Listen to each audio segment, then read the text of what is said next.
Hello, Tessa. Like my mic was turned off. I'm like, why is this not working? Hello, everyone. Welcome. I'm a little late, so I'm just jumping right in. Um, jumping right in. Who's all streaming on Twitch right now? It's weird. Like I follow people on Twitch that I don't. I have no idea who they are. Like I gave you a follow at some point. I'm guessing. I don't know why, but I did. You're welcome.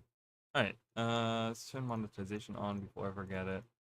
While I'm on the side here. Balanced, we don't want people to get too many. Um, too many ads, because, you know, we don't like ads, but gotta have them. Alligator Man is streaming. Hi! Almost 4 a.m. Phone. Yeah, wow, really? Yeah. Welcome to different time zones. Alright, let's start Guild Wars. Let's hope it works. Hello! Hello, hello.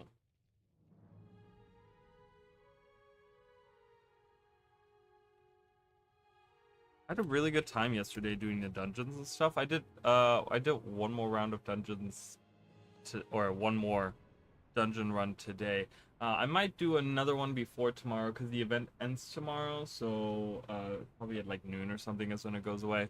Um, so I'll probably do another, like, I'm not streaming it or anything, but um, I need one more to finish up all the whole thing or whatever to get some more dungeon tokens, and then, you know, maybe I'll look into getting a spear with that or something. I think that should be enough to get a spear. But yeah, so anyways, here we are. Welcome, everyone. Sorry, I'm like kind of out of it today. I was tired all day and I took a nap. I made like, I had a couple of important phone calls to make.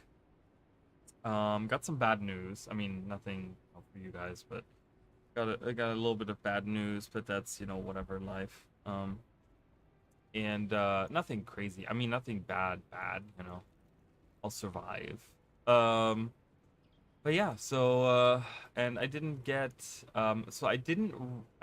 much writing done today for the regional lore stuff, but I did work on my unannounced project a little bit today, and I had actually a really good time doing that. I was like, this is actually really fun. So that's exciting.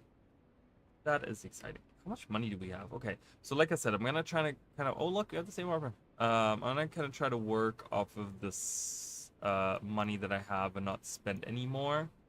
So yeah. Anyways, last episode, wind prayers, armor versus cold damage, fire. Okay, I can sell all that. So last episode we were dealing with the aftermath of having failed um,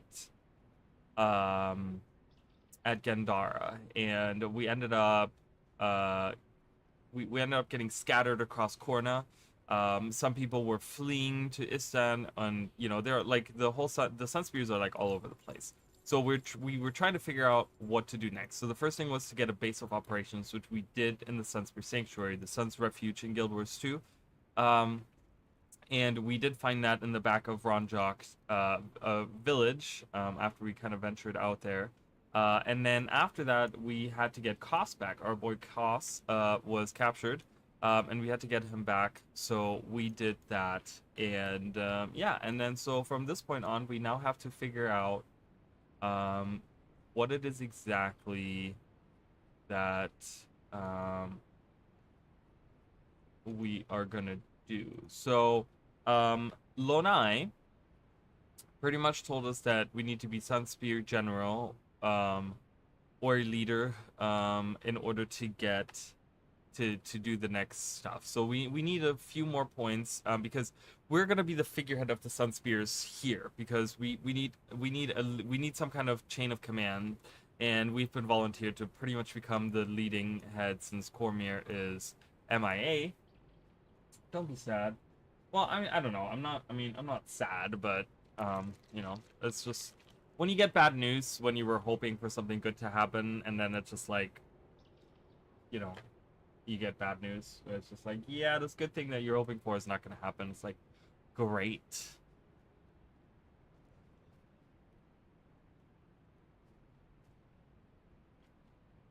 If they ever want to pull a plug on Guild Wars, yeah, actually, you know what? That is a good idea. Making it just single player.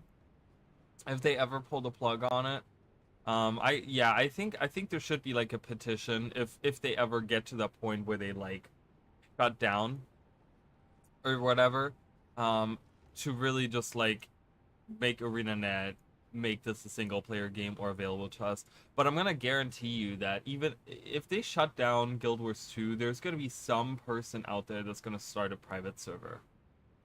If they don't make it available to us in some other way, there will be someone out there will create some kind of private server or something where they're gonna run Guild Wars on. I'm telling you right now, it's such a cold classic, this game, and it has such a um, the following is small, but it has such a like the people really care about this game, that are still like playing this game or whatever. So, but anyways, welcome, Maddie. Welcome in. So, yeah. So in order to do that, in order to become the hero that they all want us to be, like the leading guy, right? Um, we have to get some points. Some Sunspear points. But that doesn't mean we can leave like the Sunspear Sanctuary. Um, we can outfit it. So let's do the command post. So though we are battered, we're not broken. So long as we have you to lead us. At the back of the Sunspear Sanctuary is an area called the command post, which is out there. This is where you can meet with your squad to discuss battle tactics and strategies. It also links to underground passages to other areas of Korna so we can move about undetected by Varish. Dunkor is waiting in the command post. No doubt he has some plans on how we should proceed. So, we're gonna bolster our forces a little bit here, while we're waiting for us to become the G-Man. Last time, if I remember, that it was just achievement can go on for many years. Yeah, well, the thing is, which yes, I do remember them saying it's like it doesn't cost them like anything to run the couple of servers, I guess, that they're running them on or whatever. The thing is, unfortunately, if ArenaNet shuts down, there's gonna be like if let's say ArenaNet closes, like they have to close their doors and the studio disbands and they don't have ArenaNet anymore, then Guild Wars 2 is gonna have, or Guild Wars 1 and 2 will have to shut down. Like, doesn't matter how cheap it is to have the servers running. I don't think that NCSoft is going to put someone in place to still run this one server of Guild Wars 1 where they're not making any money. They don't care, right? NCSoft, we know, is really all about money. So, unfortunately, I think we're out of luck in that department. So. Hi, Emily. Welcome. All right, so let's talk to Dunkoro. Remember, guys, so the members that are hanging out in here kind of get replaced. So we have a Sunspear Warrior, we have a Sunspear Monk, and a Sunspear Dervish. But yeah, we have smugglers out here. Oh, and I did not pay. I gotta pay attention. There were corn and coins that they smuggle, right? Yeah, so if I can get corn and coins, I think I get those from doing missions and stuff. So if I get those, I'm gonna try to get some stuff from these guys. But yeah, we have some smugglers out here and Cos Milani. So this is kind of growing because Cos was in here before. So now Cos has joined, and as we get more members, you'll see them like hang out all over the place. So let's talk to Dunkoro and see building the base, prisoners of war. Okay, you know what I've said about sticking to the plan? When the situation changes, get a new plan. To stand a chance against Varish's forces, we have to regain our strength. That means rescuing our Sunspear brothers and sisters scattered throughout hostile territory. Narashi, our scout, has discovered a small company of Kornan guards escorting a band of captured Sunspears. So here's the plan. We ambush these guards before they reach the Sunward marches, and rescue our captured brethren. If we wait, there'll be too many to fight. As it is, we'll be outnumbered, but we are Sunspears. We can handle it. So, so that's the new plan. Hit them fast and hard. So we're doing guerrilla attack, or what are they called? Not guerrilla. It's like, no, what am I thinking of? Oh yeah, guerrilla warfare, yeah, right? And so we're doing like these little blitz attacks where because we don't have the numbers and we're scattered all over, but we're stronger than a small group of them. We're gonna do little surprise attacks to weaken them here and there and get back our friends. So we have to have Nankoro And we're probably gonna do Causes in a minute as well. Yeah, so let's just kind of venture around. We're gonna do a bunch of side quests here. Rip Wallstar, yeah. My laundry folding buddy. I was waiting for you to stream to fold laundry. That's really funny. I need to do laundry too. I started laundry and I didn't finish it. So good reminder. I have to do a laundry. But yeah. So let's go out and save our so Sunward Marches we have not been out to. That's gonna be something we're gonna see later on. There's actually gonna be a mission later on in here that has to do with these towers out here. Actually that tower out there and that tower out there and that tower out there. So but that's coming at a later point. For now, we're gonna go right up here. Remember, we have to talk to the priest in order to get the hunts, and depending on which hunt we're getting, we're gonna get 4 Sunspear points per kill. So we're doing beasts right now, and we get double experience and 4 Sunspear points. Our buddy here, Croc, he's growing as well. He's level 14, so he's getting kind of big. He's a big old crocodile. I love him. He's really cool. So I'm glad that everyone voted on him. But yeah, so those are not beasts. That would be considered beasts. But we're not going there quite yet. So we have Cornins hanging out here, but that's okay. We're not scared. We can do this. My group is pretty good. You know, we've been leveling a lot. Oh, we have some mandragores. I hope you guys are excited for I don't know if we're gonna get any news tomorrow or not.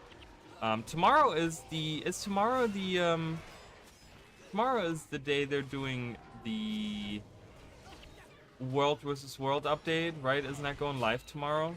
This is really loud in my ear. I'm gonna lower this. If it's too loud for you guys, let me know.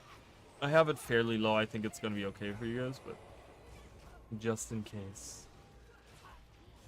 I love that they go after the healers. I'm glad that I have a protection healer. I think protection healer, there is a place in this game. Someone might argue, oh, you don't need a protection prayer, monk or whatever, but I think there is a place for them. I think they definitely have a, we can get extra double experience. Oh, you know what? This mission isn't super long, so I'm not gonna waste my... Oh, that's why they weren't dying. There was 2 priests here. I think we'll get some news tomorrow. Yeah, it's been all over the place, right? Some days it's Tuesday, some day it's Wednesday, some days it's Thursday. I think they're trying to keep us on our toes, so they're switching it up all the time. I don't know. I have no clue. I'd be very excited to get some news, but we'll see. So we have some Cornin scouts here. And there we go. We have some Sun Spears, some captured Sun Spears. So let's free these guys. And they said, give your feet a rest. The captain needs a moment in the shade. So while they're taking a short break from the sun, we're gonna attack them. Look alive, we're under attack. Ooh, they were on their way to get reinforcements, but unfortunately, alas, no. You're not calling anyone. You're dying. Alright. Yeah, this is not even tough. We're better than this. The small little group of Cornin troops, we're not scared of those guys.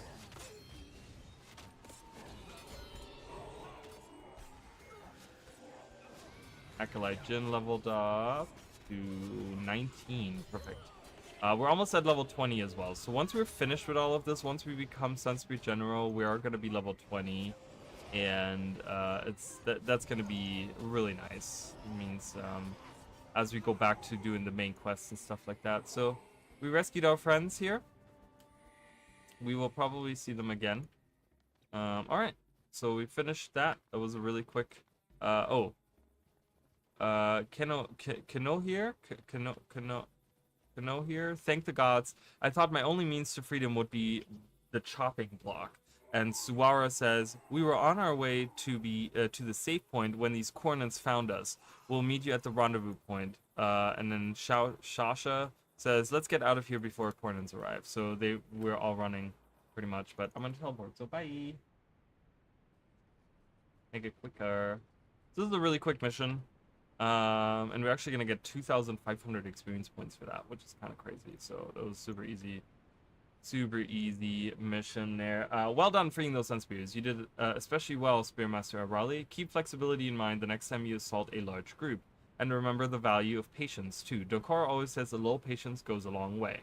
Our rescued brethren and new allies will help us resupply behind enemy lines, and that means I can make sure you can be rewarded for the risk you took today. Those sun spears you rescued have set up shop in the command post. You can check in with them any time. So we can do that. Okay, so we got some new friends out in the command post. So that's kind of in the same spirit that they had the Sun's Refuge in Guild Wars 2. It's the same here. So we have these guys. We just rescued these guys, and they are now becoming skill trainers, so we can learn new skills from them. Skills. The next time the next attack skill used by each ally within ear, such as against foes with more than 50% health. Oh, that's kind of nice. Anthem of Envy. I might get that. I have that on already. What are the effects of an enchantment? Huh, interesting. They're on fire. We're gonna have to get the Signet of Capture at some point because I do want to get a elite skill. What was that? Did you guys see that? That was really weird. I don't know. That was really strange. I don't know what that was. I see 3 out of 4. I don't know where. Sunsphere skills. So we've already learned the Sunsphere skills, but we could be learning like other skills. The thing is, we don't have to pay for these. The only thing that we need to use is our skill points. So this is kind of nice. So we can learn these. Just gonna learn all of these skills, I think. So unlock a bunch of these. Why not have these unlocked? Perfect. I'm gonna look for her. She has to be around here somewhere. Is she down here? I know there's gonna be a group down here at some point as well. I don't think they're here yet. I think there's like, I think we're gonna get like a couple of Vabian like traders or something, or like craftsmen or something. They're gonna be selling some stuff. Oh, Croc unlocked behind them. But yeah, it was fun working on some other stuff today, and I would like to write some more write some more scripts out, but haven't had a chance to do that. Oh, she's over here now. Was there 4 or 5? Because we had an armor person here, but now we have an actual armorer. Yeah, so these both were also part of the ones we rescued. I think maybe he was too. I'm not sure. Because he's wearing, so we can get regular, so that's the thing. We can get max armor here, which we already got, right? We already have max armor. But now what he's giving us, the option here, is to get elite armor, which is like the prestige armor, pretty much, that you can get in Guild Wars 1. So I might work towards a prestige elite Sunspear armor. Because that's the armor that we had before. It looks really cool. But it's like a specialized version of that. It's just super expensive, as you guys can see. I mean, it costs a lot, right? So we're gonna be saving some money, and maybe we'll get the elite armor, the elite Sunspear armor, just as a treat later on. Okay, so let's talk to Duncaro, because we bolstered a little bit, but I'm sure there's other things. I also love, by the way, we get the footsteps where the dust kind of, there's like little dust clouds that come out. That's really cool. I'm excited for spears. I can't wait for Janthia Wilds. All right, so building the base, the interrogation. So we kind of building the base is kind of what we're kind of doing in the interim, building up the Sunsphere Sanctuary. So Alright, building the base. I've received a word that Narashi has captured a Kornan scout and is holding him on the Marga coast.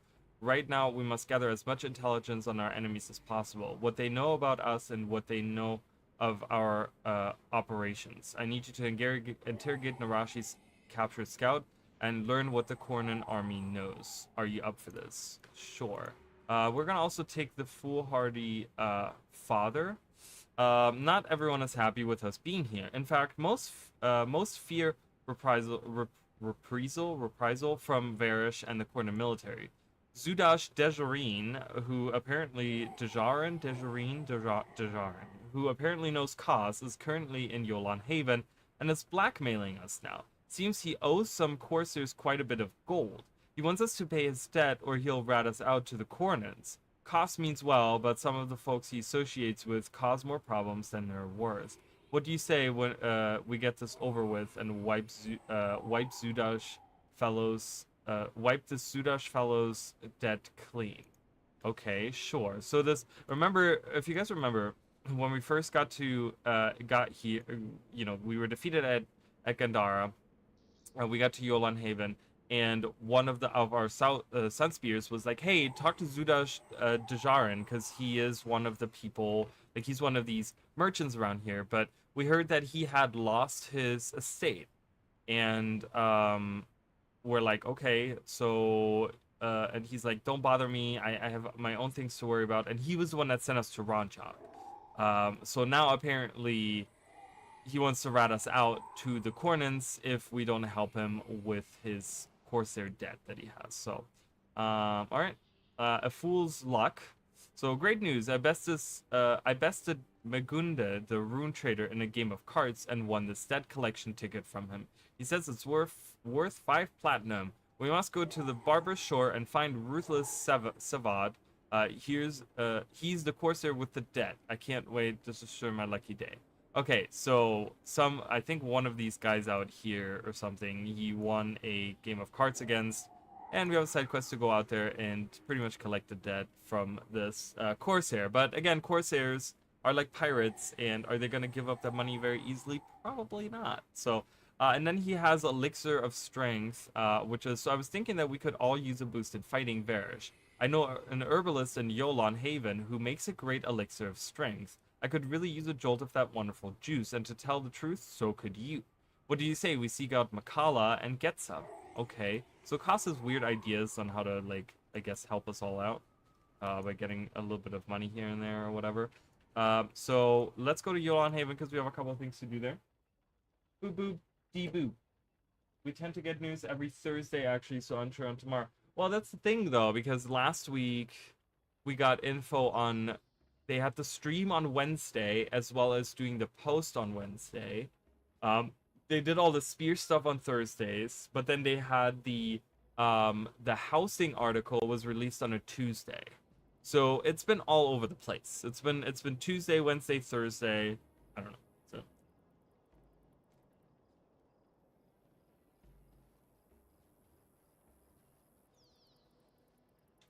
all right. So one of the side quests is going to be Foolhardy Father, which has us talk to Zudash. Let's talk to Zudash. I have no estate, I have no son, and now I worry about my daughter. Okay, interesting. You're a Sun Spirit, and I can't say I like you. My no-good son ran off to join your little group. Okay, interesting. But I need your help, and I'm afraid your secret is the only thing I have to leverage. I bargained with Corsairs to gain safe passage out of Korna for my daughter, Elance? I don't know, whatever. I fenced with family heirlooms, but while I waited for the money, my contact and my gold were captured by the Kornans. I need you to settle my debt with the Corsairs. They will harass me, and I fear that my daughter's very life may be in danger unless the money is paid. Seek out Ruthless Savat in the Barber's Shore and take care of this problem for me. Do that in your secret. So we got to find this Ruthless Savat for 2 separate things, which is very interesting. So the command post is kind of our main overarching quest, and as you guys can see, we have to do 3 of these things to finish that up, and we're going to do that before we move on. But we're going to do all of these. So there's Herbalist Makala, who says, so Ka says that this guy makes a great elixir or whatever. So that pompous cost sent you here for an elixir of strength, did he? He's always bothering me about some potion or another. Heh, you know, I have just a concoction for him, and it's nearly complete. The sole missing ingredient can be found nearby in Arkjock Ward. I'm missing zephyr berries, a natural source of great power, which I need to finish his precious elixir. They can be easily harvested from a local plant, the zephyr hedger. Did I mention these plants get around? They're ornery too. Meet me in Orjark Ward and help me catch one of these buggers. Okay, so we have live plants that are hanging out that apparently we need to take care of. So let's do that. And then we're gonna go. We're gonna kind of wait with the interrogation. We're gonna kind of work on these other side quests first, and then we're gonna go back to that. Kind of takes us all over, but I'm trying to kind of keep it a little bit in order, but it's just kind of a matter of, okay, let's just do whatever.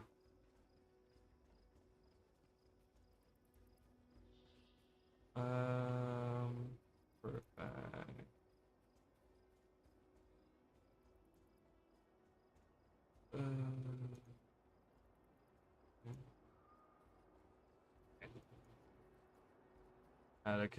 Had to distribute some points. Okay, where is he now?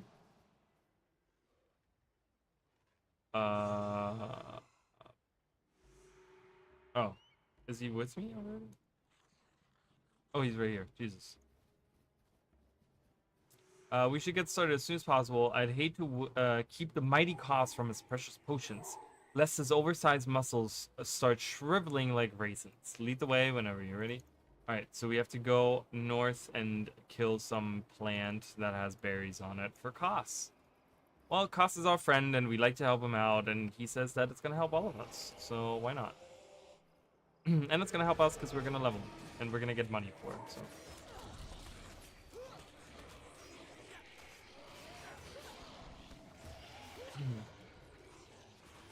That's a weird texture on that body. Looks like a face. On that wing. Alright. Let's go.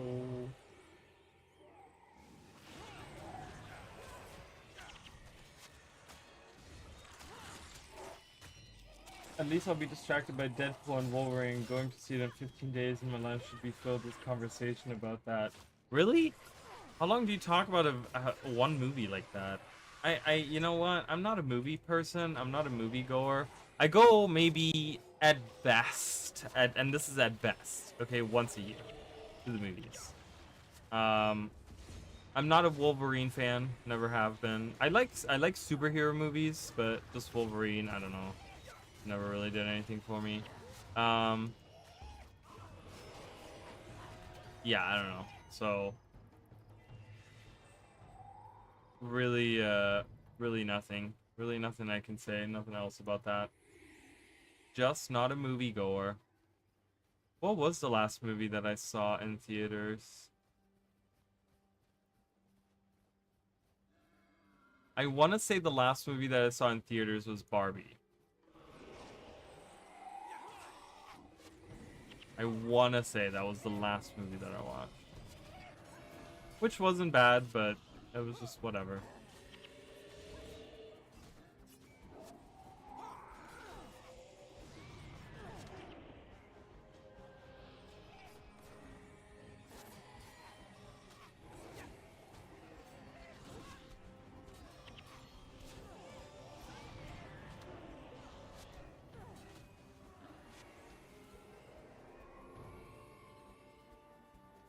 Comic stuff, Team of Power Rangers, X-Men, can't wait for the Superman movie.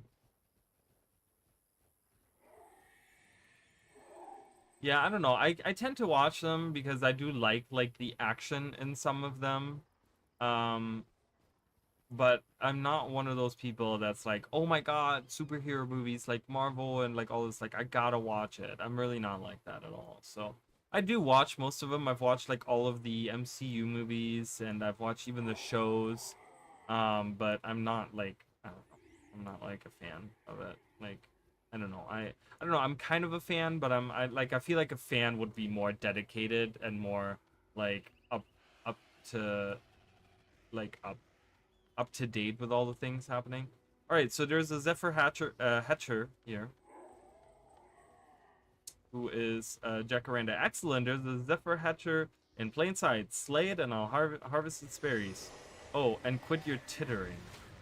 What does that even mean? Quit your tittering.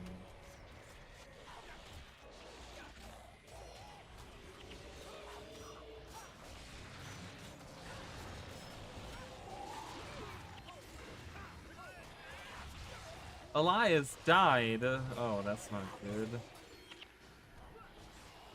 Ooh, my pet is on the line. I'm gonna heal him. Alright, coolio.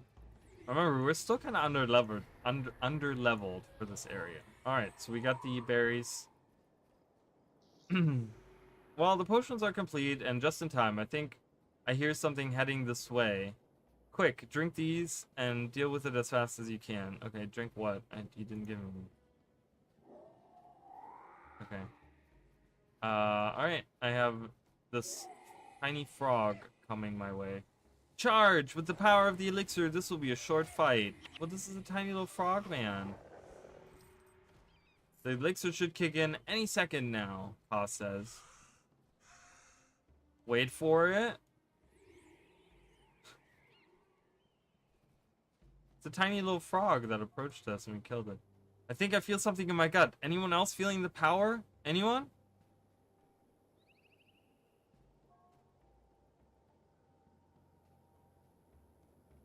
The mighty Koss can't handle a little runt like this. All the self-confidence in the world won't help if he can't lift your weapon. Huh, you should see the look in your face, Koss. Well, I've had enough fun for today. Drink this antidote and your strength will be restored. So apparently we were supposed to lose our strength. I didn't even look to see if there was a debuff or anything. But apparently they were playing a joke on us. Which he's laughing, Koss is laughing, but yeah, sorry for deceiving you, but Koss needed to be taught a lesson. So we got like a potion. Instead of a potion that gives us strength, we got a potion that weakened us. And then he gave us the antidote. You should know by now that true power comes from within, not from any elixir. I can only hope that I've made some impression on him today. I've most likely wasted my efforts. Still, it was quite entertaining to see that simpleton as weak as a termite hatchling. So tittering, expressing or characterized by half-suppressed laughter or amusement. We were tittering. What? It's kind of weird. We approach the. Is there a joke that I'm missing? He said, "Excellent. There's a Zephyr Hatcher in plain sight. Slay it, and I'll harvest its berries. Oh, quit your tittering." I feel like I missed something there. Is it like a joke on genitalia or something? I feel like that's what it is.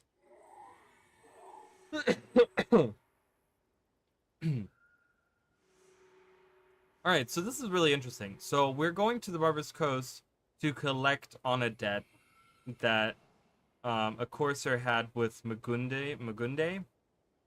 At the same time, we're also going to settle a debt with the Corsairs at the same time. So we have to venture out. We're actually in the right direction. So we have to venture out to the Barbarous Shore, which is way down here, in order to do that. So let's go venture out that way and do that. So we got a coin and coin. We're gonna collect these guys. Yeah, I think that's what it is. I think they were trying to make like an adult joke on it or something. But yeah, whatever.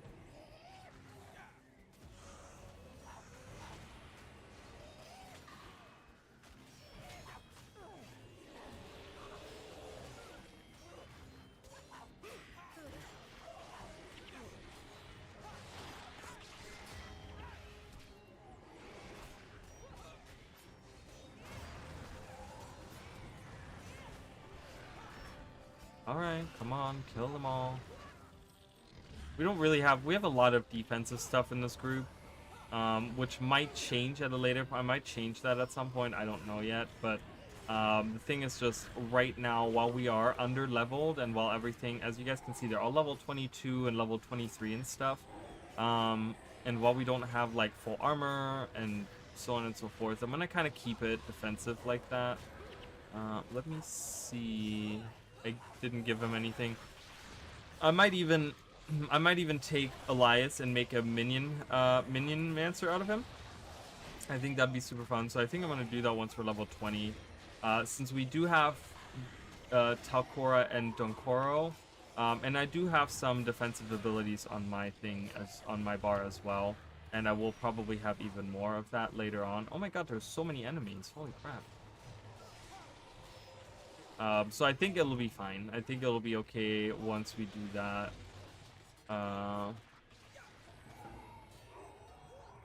Problem is we would lose Blood's power.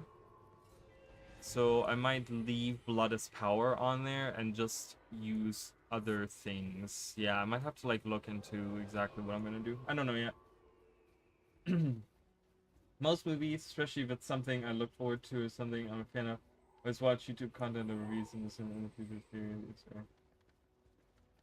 I mean, I get that. I think a lot of people nowadays do that, right? Like a subject you're really interested in, you kind of go out of your way to like find out more about. I don't do that with I do that with video games, you know, but other than that, I don't really do that. I think we have to go. Do we have to go this way? Yeah, we have to go. We have to go through the. How am I gonna get over there?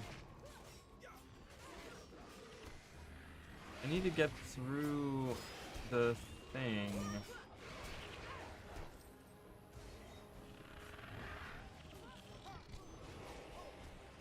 I don't know. We'll have to see. I'll have to see if I can get into the garrison somehow because it seems to be closed up again.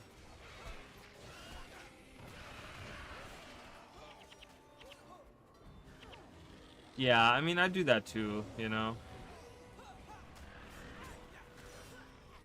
I do that with, one thing that I will do that with is like anime sometimes. Like I'll watch videos on like anime.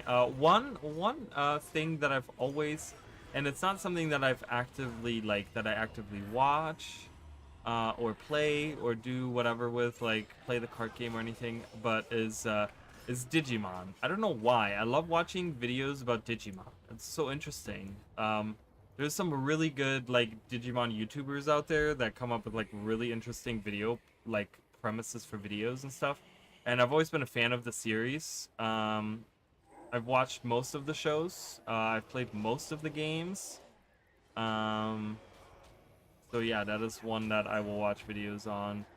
Random anime, you know, whatever anime I'm watching right now or something, I might watch a video on. But most of the time, it's video gamey stuff. You know, video games that I want to play or that I have played or whatever. That kind of stuff. That kind of stuff is what I usually watch.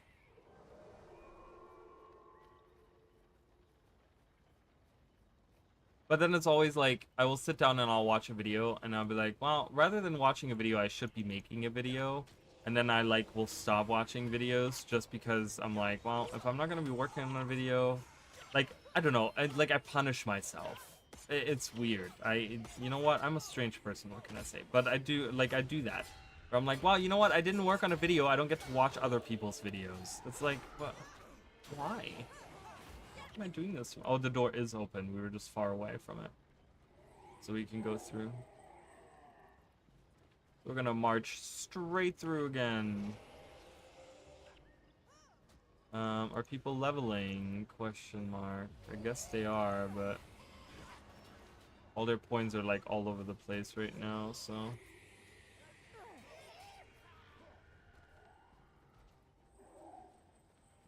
There's a Cornan peasant that's friendly. Oh, there's some Cornan. I guess the Cornan, like, civilians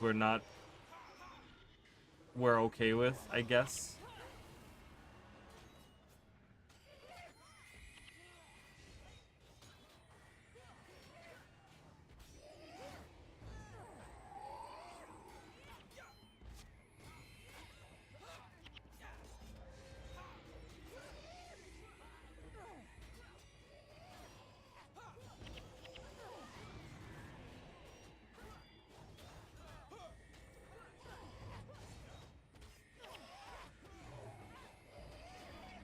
Fighting our way through. I think the big boss is over there. We're gonna avoid him. I'm not gonna worry about him.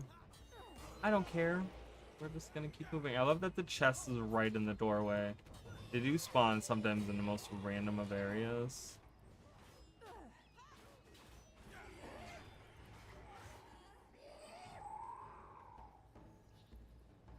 I just want to get through here. Excuse me, pardon me, coming through.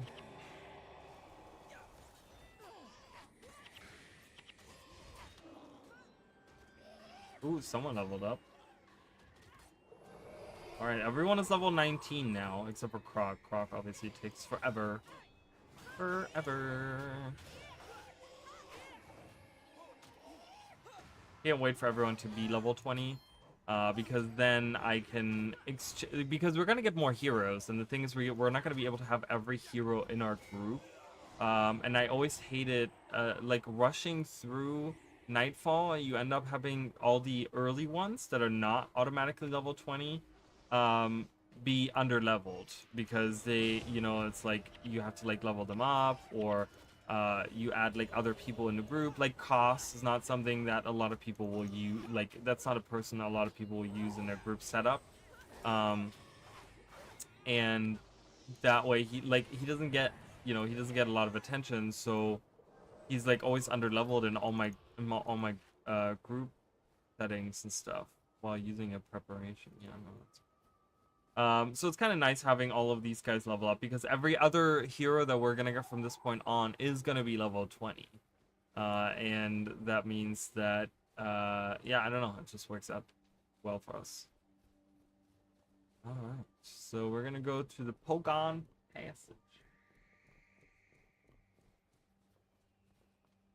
Yes, he's gonna be gone. So we have a little bit of a level still with our with the Fire Imp. We have level 20, and then he's gone, and he's like he's a major damage dealer right now for our group, so everything's gonna be even slower, but that's okay. Alright, so we heard about Dejarin losing his estate, having it being seized by having been seized by the Cornan military. So we actually have the Dejarin estate, and we're gonna go in there. We're gonna go in there. Yeah, I think, yeah. So we have to walk through it. We're gonna see Dejarin's estate. Okay, we have Hogan the Unpredictable. I don't know. That's fine. Alright, we got another outpost, which is nice. That's gonna be we're gonna be having to come back here later anyway, so that's gonna be good. Alright, have you heard of Heket? So Heket are the local Hylek. They're called Heket, and yeah, so we're gonna hunt some Hekets. We have Pride Rock over here. We have to go across the water, which I don't think we can do that here, can we? I mean, we can cross here.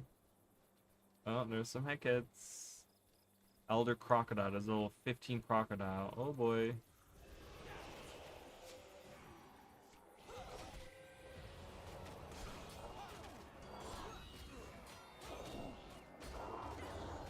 Yeah, it's nice having those bonus items and stuff that you get.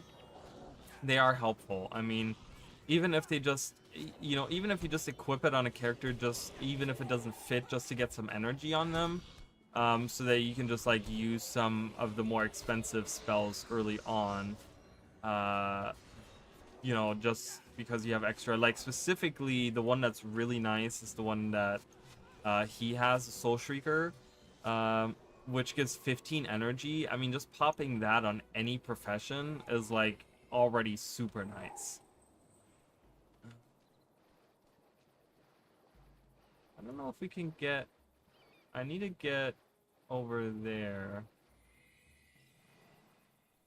Oh, I can. Okay, I just wanted to make sure that I could get through here. Alright, kill the Heket. So when we did our comparison stream, you guys will remember that this corner down here, this is where the bayou is in the domain. Is it the domain of Corna? Yeah, the domain of Corna. And that's where the High Lake are hanging out. So these are we're kind of slaughtering the ancestors to the High Lake that hang out by the bayou during season 4 of the Living World, which is kind of sad. But ooh, versus elemental damage. No, not really. Not really interested in that. I want more generalized. I don't want something that's very specific in the way that it does its defense. A Steel Fang Drake. Oh boy. There's a crocodile and a Steel Fang Drake. Drakes are much larger than crocodiles, I'll tell you that.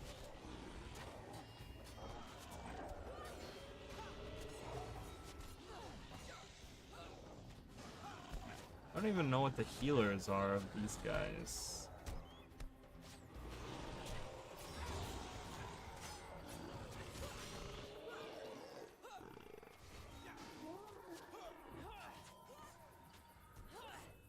Oh, the Ranger staff. Yeah, right? That doesn't that look like Pride Rock? That's kind of weird. Yeah, the Ranger bow's nice. Yeah, that's what Jin has as well. She has the Nevermore short bow, which has like this feather design on it.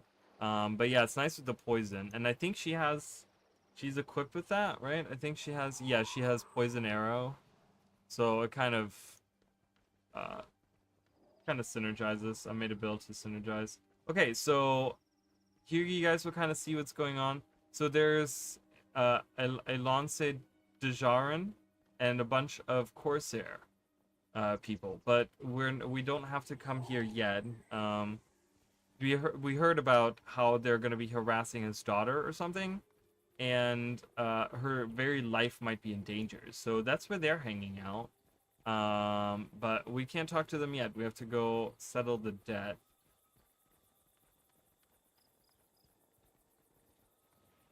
I think the Blue Tongue are the Blue Tongue the healers. I think they are. Yeah. The Blue Tongue Heket are the healers. So we're gonna have to focus these guys. Yeah. And one way to find out, if you're like, if you're wandering, one way to kind of find out is look at their equipment, because they will, in Guild Wars 1, they usually have equipment that is specific to them, so you can kind of see, like, the icon and the scepter that he had in his hands were both protector designated like items, so you can kind of tell based on the equipment, even if you can't remember the names. Kind of looking at the equipment can tell you what they are and what they're here for, what they're doing for their group or whatever. We have another like Pride Rock situation here. It doesn't have the thing at the end, but all right, Barber Shore. So this is way out of the way. Like, we don't even get to go here. I talked about this in Guild Wars 2, like, at all. We don't get to go here at all. Oh, we have Camp Hojanu first.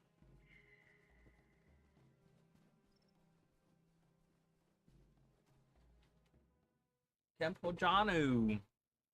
All right, so let's kind of read about some of these things that we've visited. We read about these things. Pogon Passage. This area is dominated by one of the many heavily manned garrisons. We've talked about that, like right at the bottom of the map, inaccessible to us, I think, is a garrison. And we kind of hang out. This outpost actually takes place in the cliffs above this garrison that they have. Heavily manned garrisons that dot the landscape around the fort. Oh wait, what? The corner countryside. However, the landscape around the fort is marked with caverns, chasms, and natural bridges, which the local merchants use to escape the ever-vigilant eye of War Marshal Varish's minions. So, kind of like the hills in the back are hiding the activity of people like smuggling goods back and forth. And then we have Camp Hojanu. A wilderness camp of smugglers who trade with the Corsairs. The camp may be rustic, but it is also heavily armed. Travelers are encouraged not to sneak up on the smugglers, lest their surprise visit be greeted with a surprise sting by a nervous smuggler.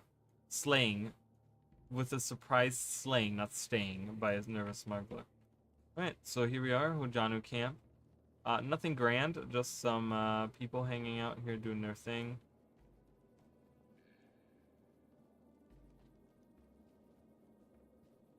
I don't think I need to do anything in here. I love how like she's sitting across the like she's like I'm gonna go on the other side of the pond and set up shop. So I don't have to deal with these guys.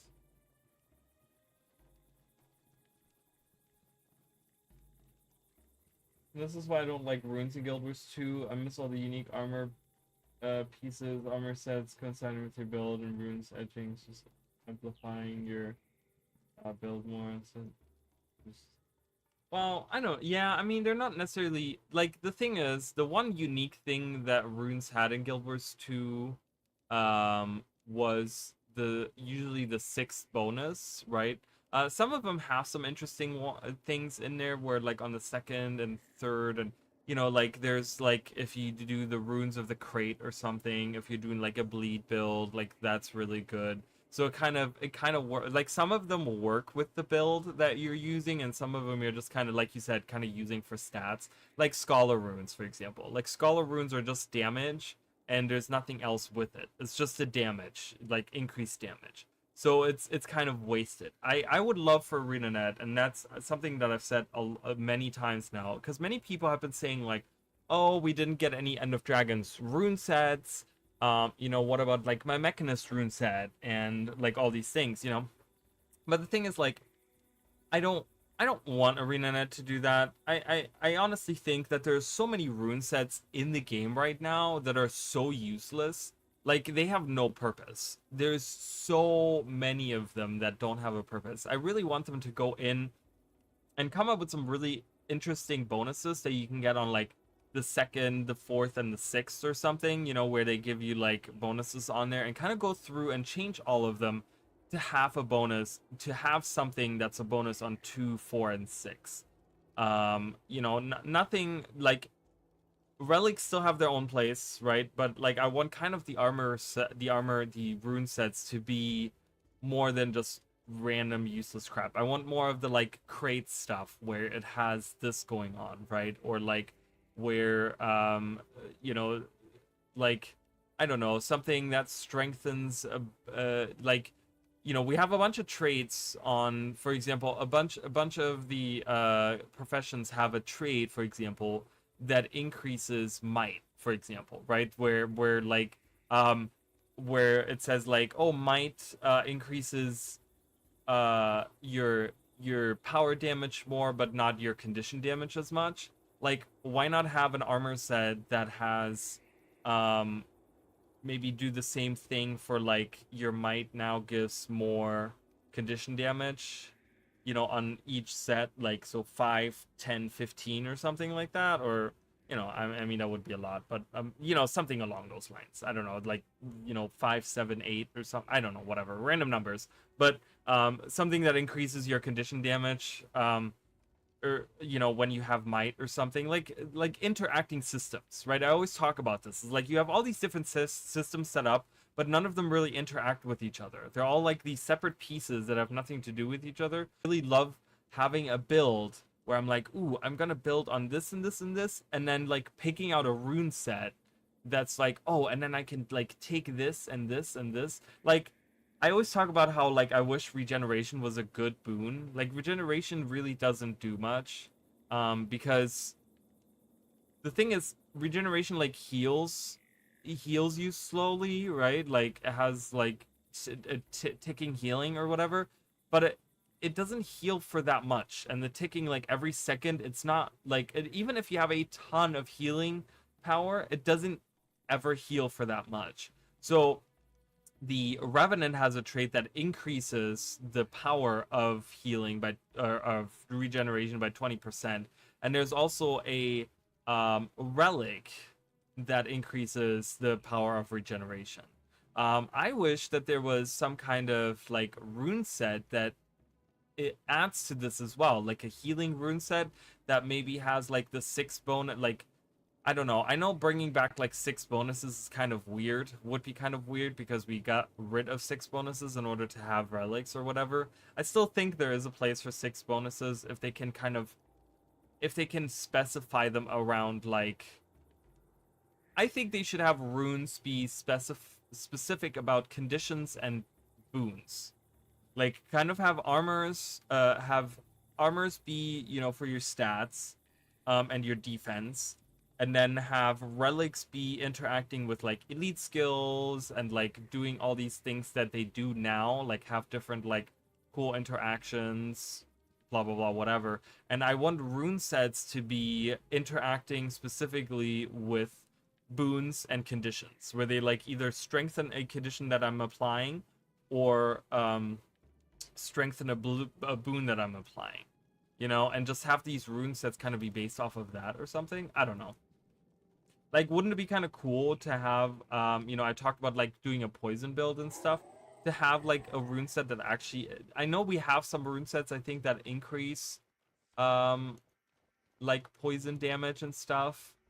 But I want something that like what I'm thinking of right now is something that makes like regeneration take twice a second, for example. That would strengthen it like by twice the amount. You know what I mean?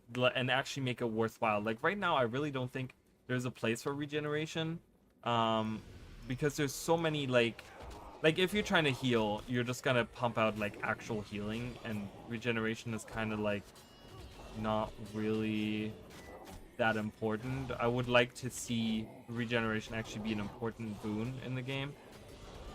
I don't know. Obviously, I've never made a video game. I have no idea what I'm talking about, so you can take that with a giant pile of salt, because I have no clue what I'm saying. But there you go. Just kind of inside to my brain, door to my brain. A little look into Irali's messed up brain. Alright, so we're fighting our way again through more Hecate. But we are going, down here is where the main headquarters of the Corsairs is. The main, like, trading point, outpost, away from Corna. Oh. Or away from the Cornans, so to say. Not from, this is still in Corna, but...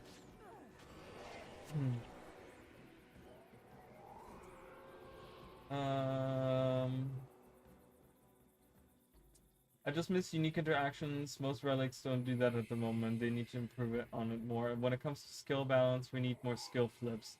Total transformations of skills from single target to AoE, like with the Scepter Necros trade.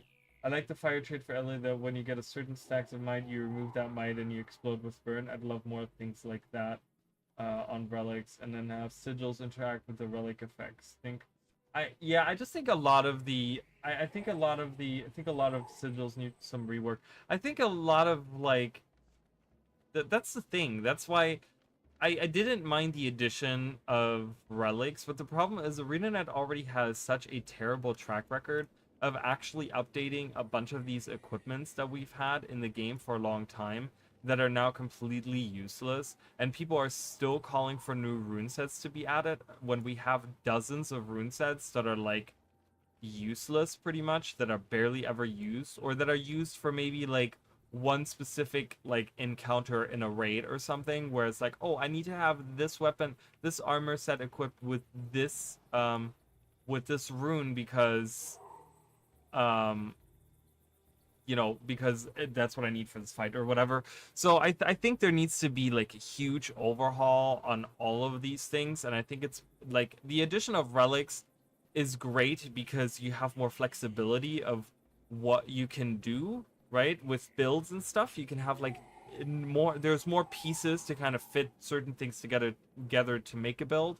But the problem is that like now balancing all of these things, because now you have all of these relics on top of all of these rune sets, on top of all of these sigils, that are probably not going to see an update.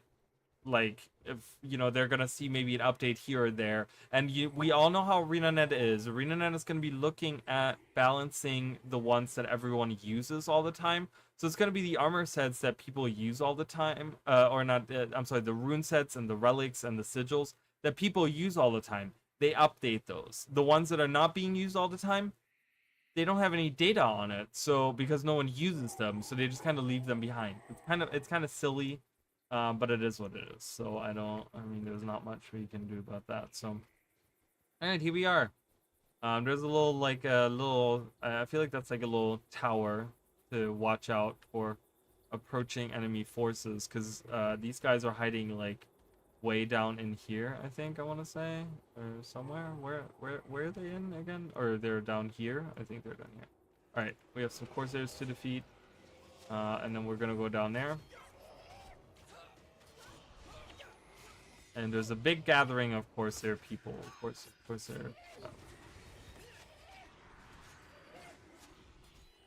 Yeah, that's what I was saying earlier. I mean, we don't have rune sets based off of End of Dragons. That's literally what I just said. And I think we shouldn't have them because we don't need them. Like, we have so many armor sets that are not being used. We shouldn't be getting End of Dragons sorry, I keep saying armor sets. I mean rune sets. We have so many rune sets that are not being used. End of Dragons, like, adding rune sets, like, would have made this even worse. Like, we need to stop adding new things, and we need to fix the things that we have in game, because we don't need new ones if you fix the ones that no one uses. Do you see what I'm saying? Like, there's so many rune sets and sigils and stuff that no one uses. If you just change whatever they do, because no one's using them anyway, so if you just take them and overhaul them and tweak them and do something interesting with them, then you don't need to add something new, you know? Then you just add that. I got some in my eye. That's it. Yeah. Yeah, they definitely need to update a lot of these. All right, so anyways, we're going in. So Ka says, "What is Zudash doing? Trusting Corsairs? I mean, I work with Corsairs, but I know better. I know you and the Corsairs. I hope you have a plan." Okay, so here's the ruthless Savat that we have to talk to. So let's talk about a fool's luck first. Okay. So a debt collection ticket. Interesting. Let's just open it up and see what's inside, shall we? It says here you've agreed to pay off Magunda's debt to me. Did he mention how much he owes? It's a sizable sum. The man doesn't know when to quit when he's behind, and he never ever manages to get ahead. You've clearly bitten off more than you can chew. I'm feeling extremely generous today, so I'll give you a choice. You can pay the 5 platinum he owes me, or you can work it off. The task is simple, but not one I care to perform personally. I want you to collect another debt. Bring the cash out of Jerub No Spine, and I'll consider. Okay, so we don't have 5 to give, and I never would do that. Thief, no. You want 5 platinum? Outrageous. I collect the other debt. Okay. So we now have to collect the other debt, which is from this other guy. So let's do that real quick, and then pay off this stupid debt. Jerub No Spine. It's somewhere around this corner or something. Is he? I don't know. Oh, he's down there. I need to go down below. Yeah, so they actually hang out right in here. That's where the courses are.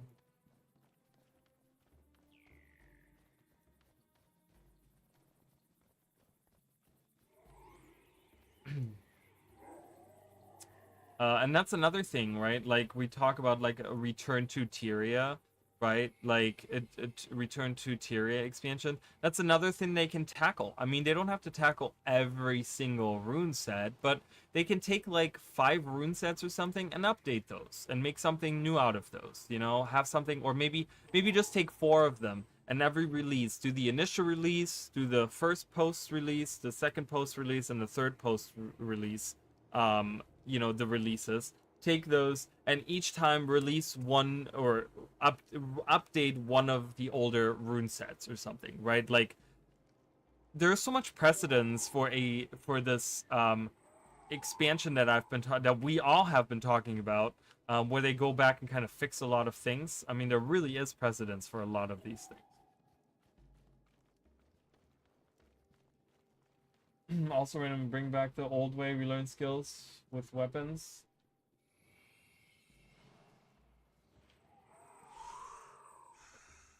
I don't know. I don't know how I feel about that.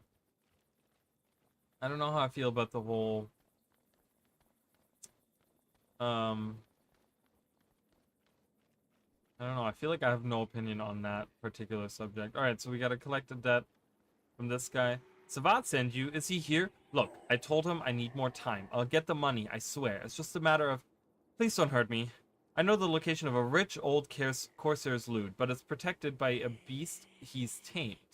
My mom's been sick, and I've got to tend her to her every need. Bless her heart. So I haven't had time to... Don't draw that weapon. I'm thinking, since you're not going to hurt me, right? Right? I'm thinking you could collect that loot for me.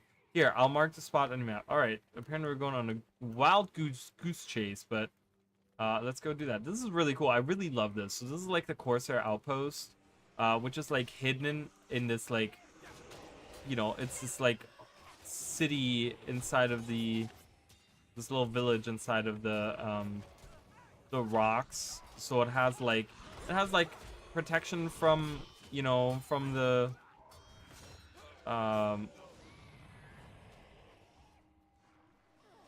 rain and like other things. Like even if they get like a storm coming through, they should still be protected in here and stuff.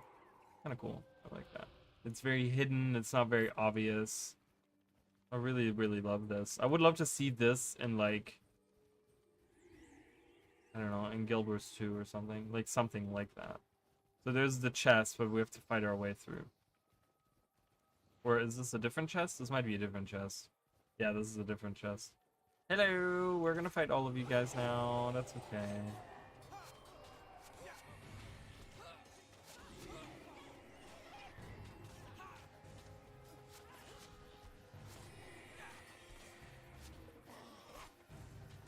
New players having all 5 really wish YouTube would let me re-edit my message instead of having to retype the same thing. That's okay. I mean, I kind of figure what you know. I guess that just means that you have to double check before you hit send. I don't know. But yeah, I don't know. I mean, I feel like it's whatever. I think if we had a better tutorial into the game, it wouldn't really matter. I don't think it's that big of a deal, having all the skills available. And the thing is, your skills are only, like, all 5 skills are only available to you if you have like a two-handed weapon, because up to level 6 you only get the first 3 skills. I think 6 or 7 or something like that. There is so many bosses here. Holy crap. I want to get this guy first. Is there a healer around here? There's a doctor. We can go for that guy. Wow, we're getting... Oh, hold on. I'm gonna run. We might lose here. Okay, I wanted to activate the shrine. Let's see if we can... Do I have a Corsair hunt in here? Like, right in the middle of the fight. I'm just leaving. Alright, we got a Corsair bounty, so even if we... let's see if I can revive Elias.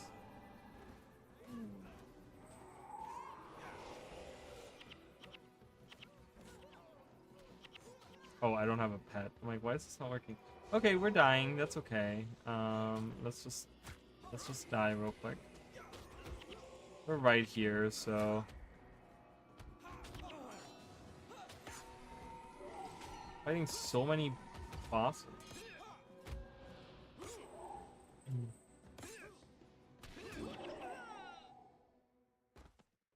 Yeah, I feel like there's a lot. I mean, I talked about it recently. I talked about like how I would imagine seeing how I would see all of this stuff be redone, you know, with the level up. I mean, I talked about how the level up thing I want to see changed and stuff, so.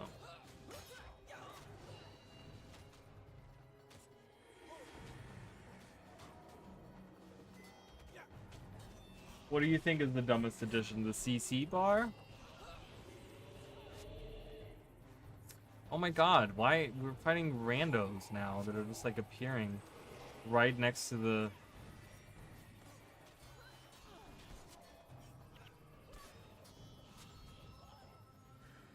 Okay. Alright. I needed to get them out of being stuck in that corner. Jin is still like over here. I don't know what's going on.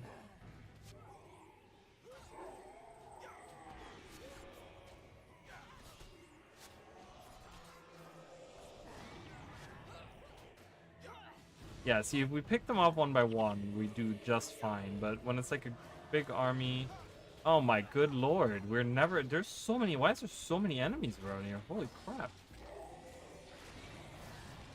It's like we finish one group and another one pops up, and another one pops up, and then we lose, and then another group pops up.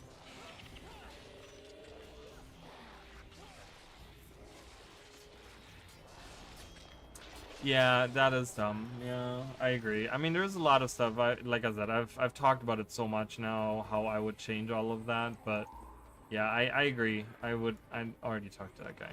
I would change a lot of the things, a lot of those.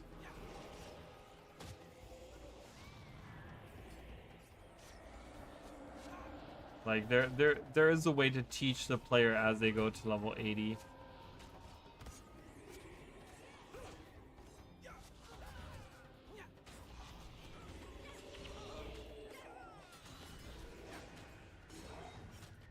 Oh my god, Elias dead again. Oh my god. This guy's like really strong for something. I don't know. I don't know what's happening there.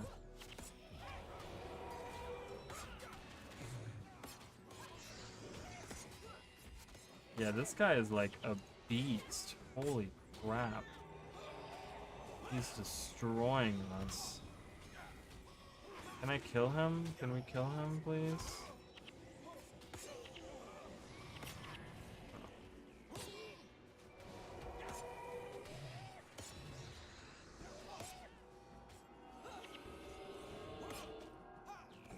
Come on, kill him.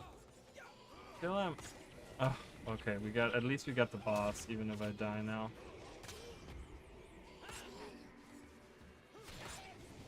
Yeah, that is like way too much. They shouldn't do that, but it shouldn't even be. I don't think they should really change those bosses at all.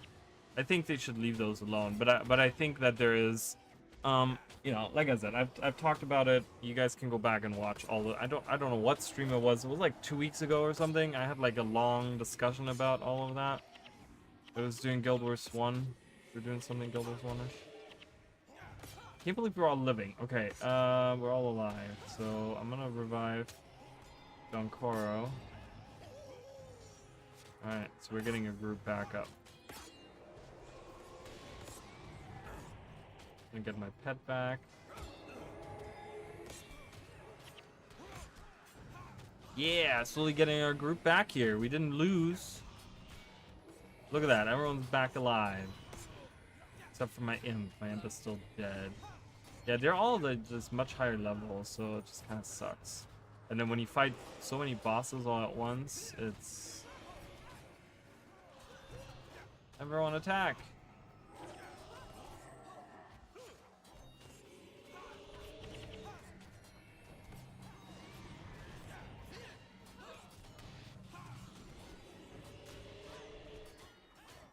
Nice. Gold doubloon. Oh boy. Oh, Dankara died again. Lovely. Is that guy? That guy is probably healing, isn't? Yeah, right there. He's healing. I didn't even realize it. I knew what. I figured one of the bosses was a healer.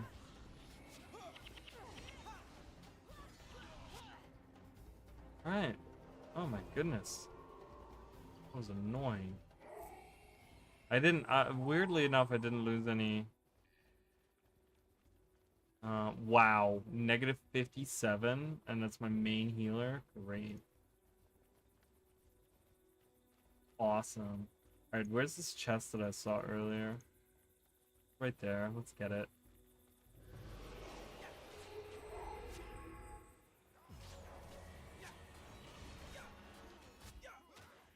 I want to get Stand Your Ground. Stand Your Ground is actually really good. Do I not have that? I do have that. Oh, it costs 10, that's why. Yeah, I do want to get that though. Stand Your Ground is nice. Stand Your Ground is command. Command is good.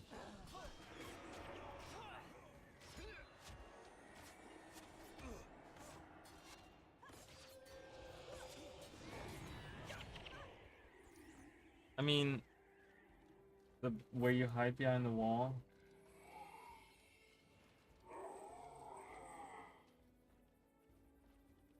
I don't. Yeah, I don't know. I mean, preserved red iris flower. I don't need. I don't think I need this. This is a quest item. I don't know for what. I forgot what this was used for, but I guess I'm carrying around with me. We'll see. Oh, you can count? I mean, either way, I really think that um I don't know. There's just different ways that they could do it. It doesn't even have to be existing enemies. But yeah, there's plenty of stuff they can do to teach people. So this is interesting. There's like, and I don't know if they're gonna talk about this here during this quest. So the quest, as you guys remember, I know there's numerous ones going on right now, but what we're doing right now is Koss was playing with Magunde, Magunde, I think that's the name. Was playing cards and won, and then he thought that he was getting a ticket for a debt that another person had, a Corsair had to Megunde, but instead, Koss was tricked, and what Megunde actually handed him was a ticket that said that he owed a Corsair money. Okay, that being the Ruthless Savat, okay, who seems to be some big shot Corsair.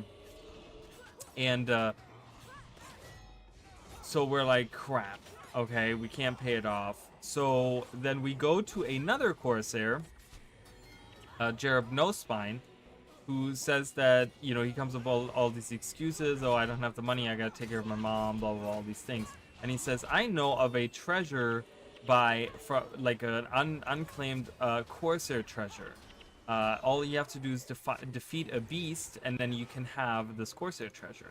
Well, look what the beast's name is that we're defeating, Savat's Keeper. So what we're doing is, in order to pay off the debt that we now pretty much have to Savat, we're actually stealing from Savat. It's very funny. So we're kind of doing this thing where we're gonna steal his treasure and use it to pay off the debt that we have to him. It's very funny. All right, come on.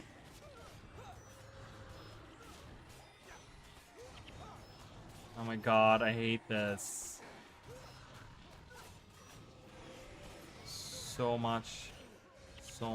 Look at the damage. I'm doing like no damage to him because he has that stupid, like, he's an earth elementalist, so he has very defensive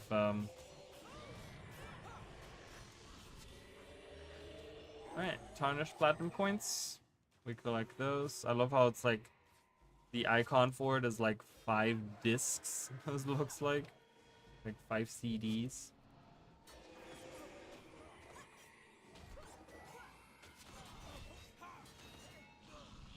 All right.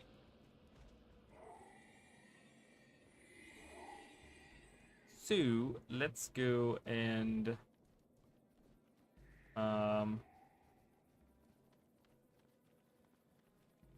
deliver this stuff. You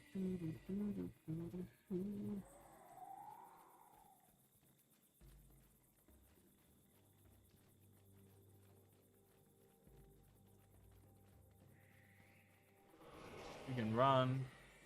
We already fought everyone around here, so we don't have to fight anymore. We've killed all the people already.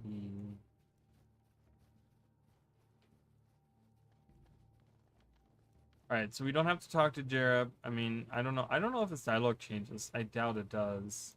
I don't know why I left that open, but they want us to directly go to Savat and pretty much give him his own 5 platinum coins. So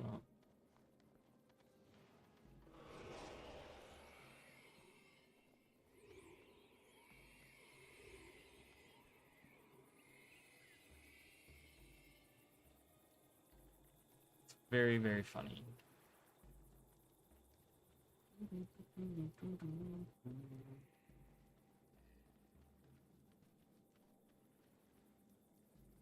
All right. So here you go. You can have those. Full luck. That is paid. Looks like things worked themselves out for me at least. Did they though? Did they? So we're gonna skedaddle before you realize this happened. But before that, so yeah, so foolhardy father. I would ask for the money, but I see that Zudash has hired sellswords to do his talking for him. I can appreciate that. Defeat my boys here, and I'll call it square with Zudash as far as his little princess is concerned. However, let's say that ship has already set sail. So he's hinting at that there's already people like already pretty much corsairs on the way to like kidnap her and take her away or whatever. Use her as leverage, use her whatever they need her for as a slave or whatever, right? Or just outright kill her. I mean, whatever. Let's kill these doctors. Kill the doctors. And yeah, so we'll have to figure out. Okay, enough bloodshed. Tell Zudash his debt is settled. Now leave me be. Okay, so we have to go tell. This is earth magic versus piercing damage. Nice. Right. Not sure why we're not telling Zudash directly about this, but.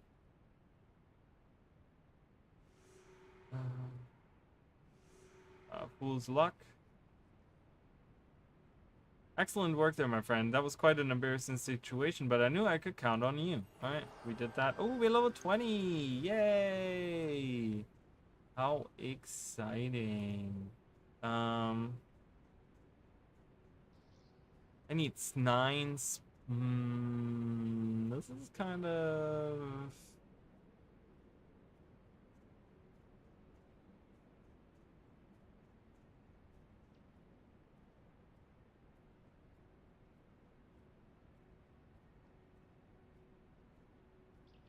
Yeah, now things are all over. This is kind of tough.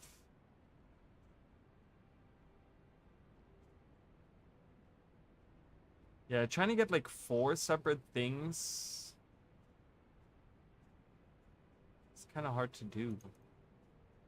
Because even if I say like I do this and I still am stuck with 4.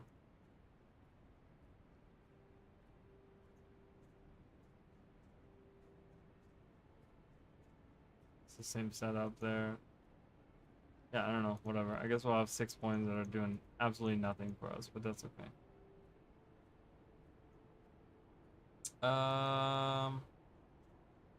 Let's do critical strikes. We want her to do as many critical attacks as she can.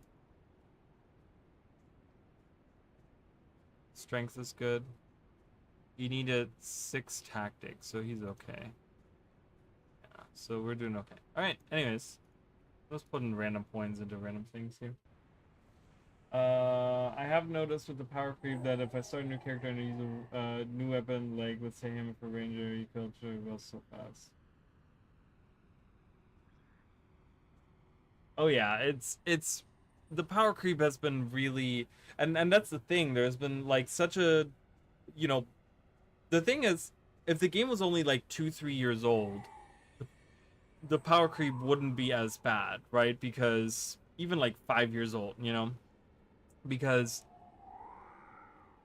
it's like even if in 5 years we added all these new weapons, blah blah blah, whatever. But there's certain skills and certain weapons that haven't been updated since like 2013, 2014. They haven't seen an update in 10 years, and we've seen a huge amount of power creep since then. So there are certain weapons in the game that are just complete and utter garbage compared to the newer weapons. You know, the newer weapons are just like the numbers are way higher, they do way more, they have way more interesting mechanics and things, so they definitely need to look at that. Alright, I want to do foolhardy father. Oh, I guess that I gotta do in Yolan Haven. Alright, so let's tell Zudash that his debt has been paid. Alright,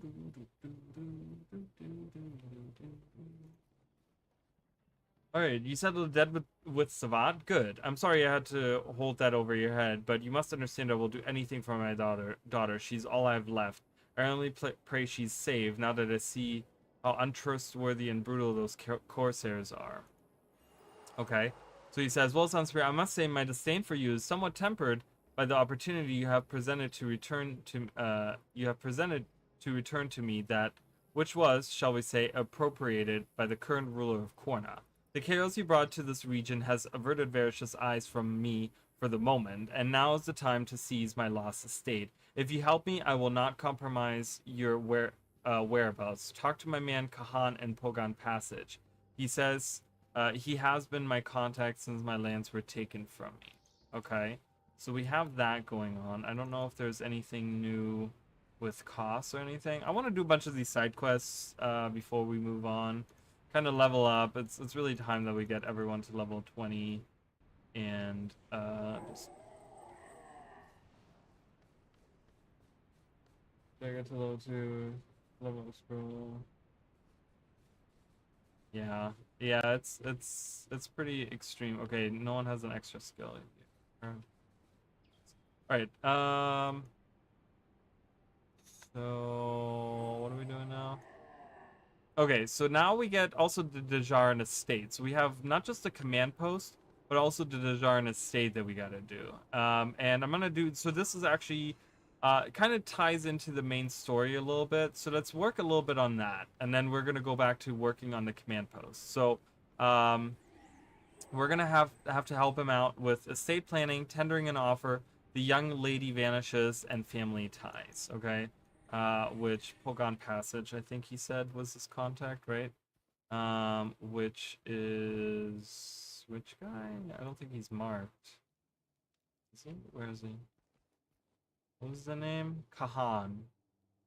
Mr. Kahan? Kahan? Kahan? Where are you?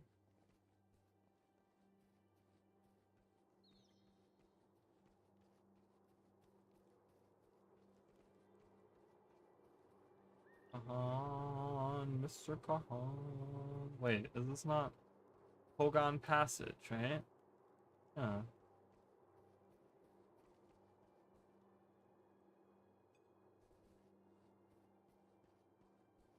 I don't even see a marker here. That's kind of interesting. Oh, there he is. Mr. Kahan, we must talk to you. Alright. So, hi, I suppose you've heard that Kosa's father, Zudash, has been miserable ever since Varish took away the family estates. If you want to help Kos get back in his father's good graces, you could try to get the Dejarin estate back. I owe the Dejarin clan quite a bit for all the help they've given me. Find Kawaju or whatever, and some of Kosa's other old friends. They'll be able to help you. So it's revealed that I guess at this point, randomly, I don't know. I thought there was a little bit more to it, but no pop of circumstance here. They're like, yep. So Kos is the son of Zudash, and it's like, oh, okay. Kind of a little bit of a revelation. So the wealthy tradesman Zudash, Kos is his son, and that's kind of revealed to us here. And we have Hogan the Unpredictable now has a quest for us. So I don't think I'm gonna do that yet. Let's kind of work our way through some of the stuff first. All right, let's meet some of the old friend.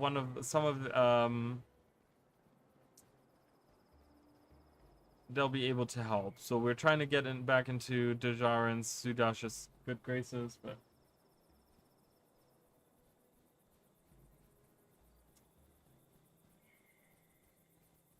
yeah, Scepter is really good. Confusion has always been really fun, especially now. Especially now they changed it, so it actually does more tick damage. It kind of really works out for early game because it's like back before, like way early on when it barely did any like regular like damage over time. and it was just on skill use, it wasn't that great. But now that they've kind of like changed that a little bit, it actually is a really good condition now, even for early game. All right, so let's meet some of Koss's old friends. Not sure what that means, but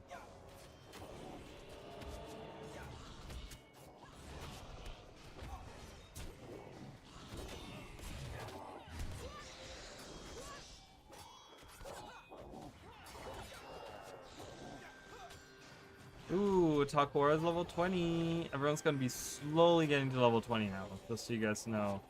That is happening. Everyone is slowly gonna get there. Let's talk to the priest first and see what we can get here.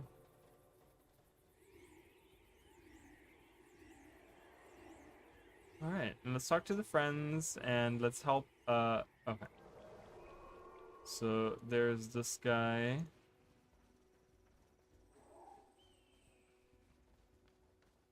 There is this guy.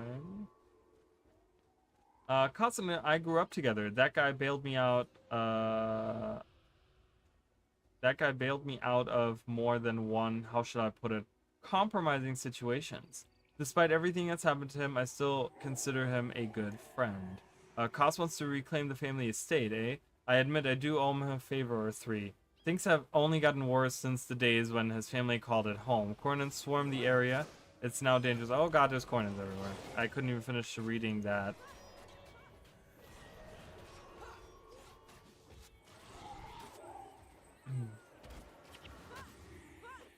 Did I already summon? Oh, I already summoned. Wait. Oh, I'm level 20. I can't use it anymore. Bye. We're done with the Guess I'm putting the flower there. So he wants me to follow him. Okay.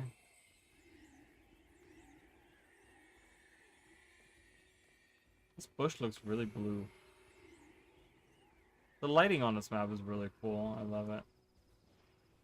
Alright, I'm following you. You said it, Koss. Koss says, it's amazing what a few years of neglect and bad management can do to a place. And he says, you said it, Koss. This used to be a lush, beautiful place. Now it's a dump. Once you get it back, I'm sure your father and sister will pitch in to restore the estate to its former glory. And Koss says, if my father will talk to me, he disowned me when I became a Sunspear. Let's get moving. So we're getting a little bit of a tour of the estate here. But yeah, apparently it's been out of Zudash's hands for quite a long time now, and it's fallen into disrepair because the military is just occupying it and they're not doing any of the upkeep needed on any of it, so it's just kind of become barren, and it's not a lot going on here anymore.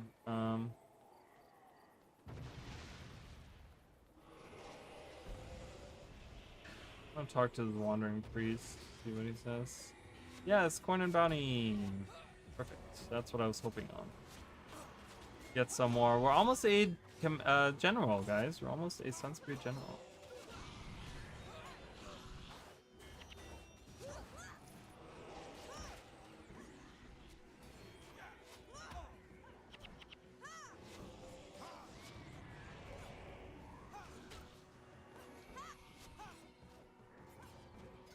That guy's just blocking all my attacks right now. Super annoying. And get that guy. Get him! Alright, perfect.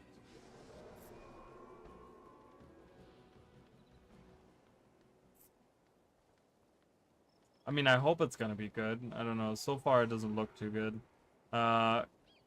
Kawaju says, this area here seems to be the main thoroughfare for the soldiers. That about does it. There's one more place I'd like to show you that should aid in your negotiations. Okay, so we're kind of looking at the estate a little bit here and there.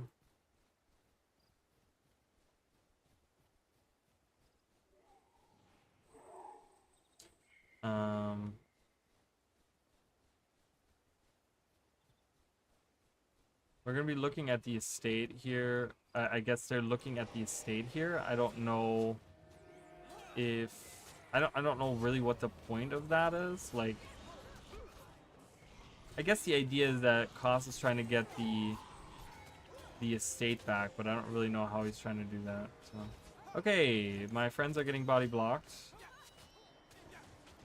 Look at this. Look at what's happening. They're not attacking while they're doing all this. Oh my good god, you guys. Yeah, let's retreat for a second and let's do this. And then maybe attack that priest, please, like I said.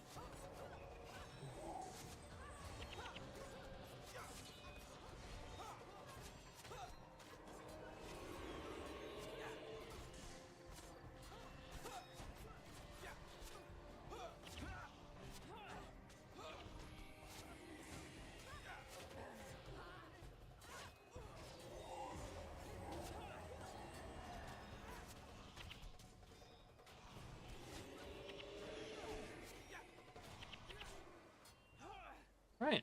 So we're gonna free the estate somehow. I don't know how they're gonna do it. So they're gonna show us one more place. I don't know why. Okay. Where is he? Oh, he's over there.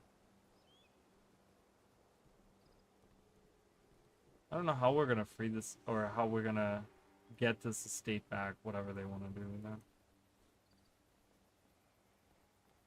Did he? He didn't say anything. Hello?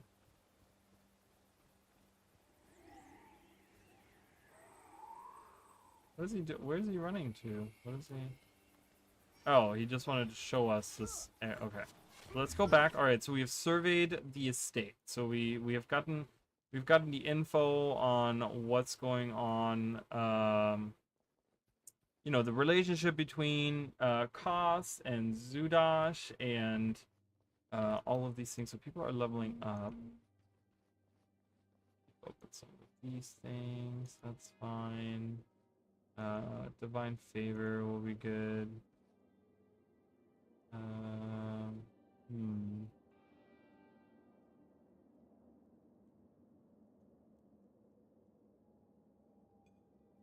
Yeah, that's good.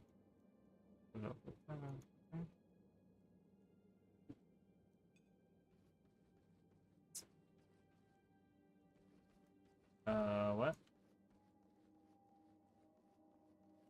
Who am I talking to now? See bet you for your reward. Okay.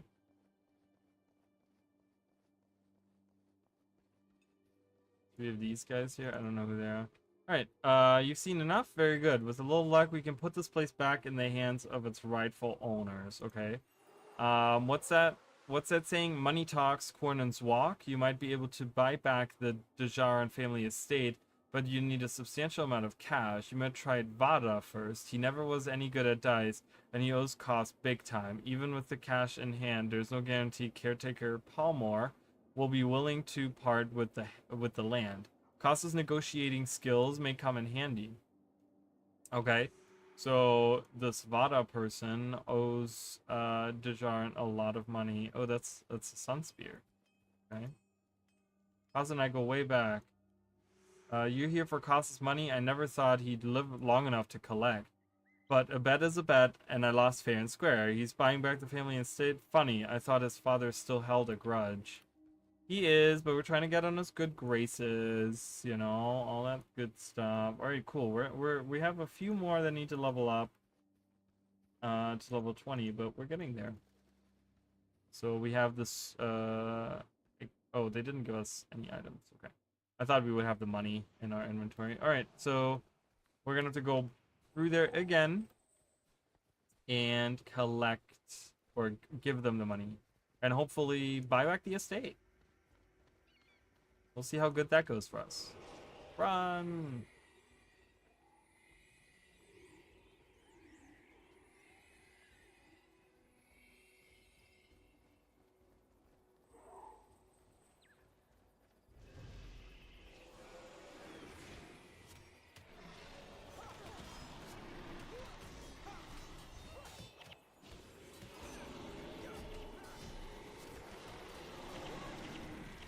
Oh, okay.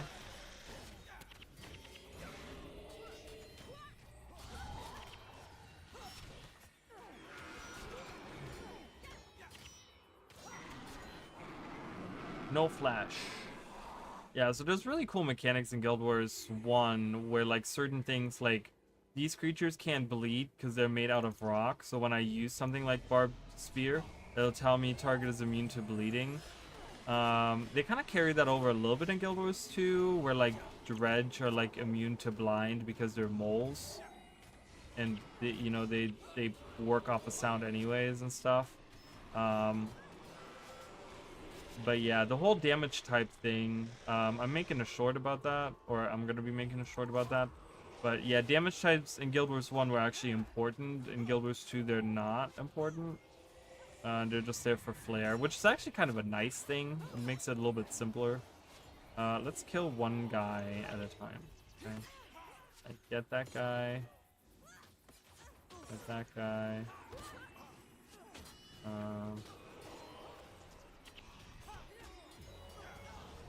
Ooh, we got black dye. Nice. I wonder what that looks like on this armor. Oh, not bad. Looks kind of cool. Not that I wanted, but it's fine. We'll collect it.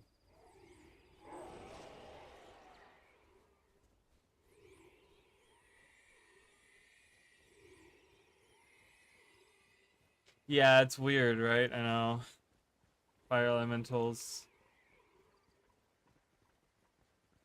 Earth elementals bleeding. It's kind of weird.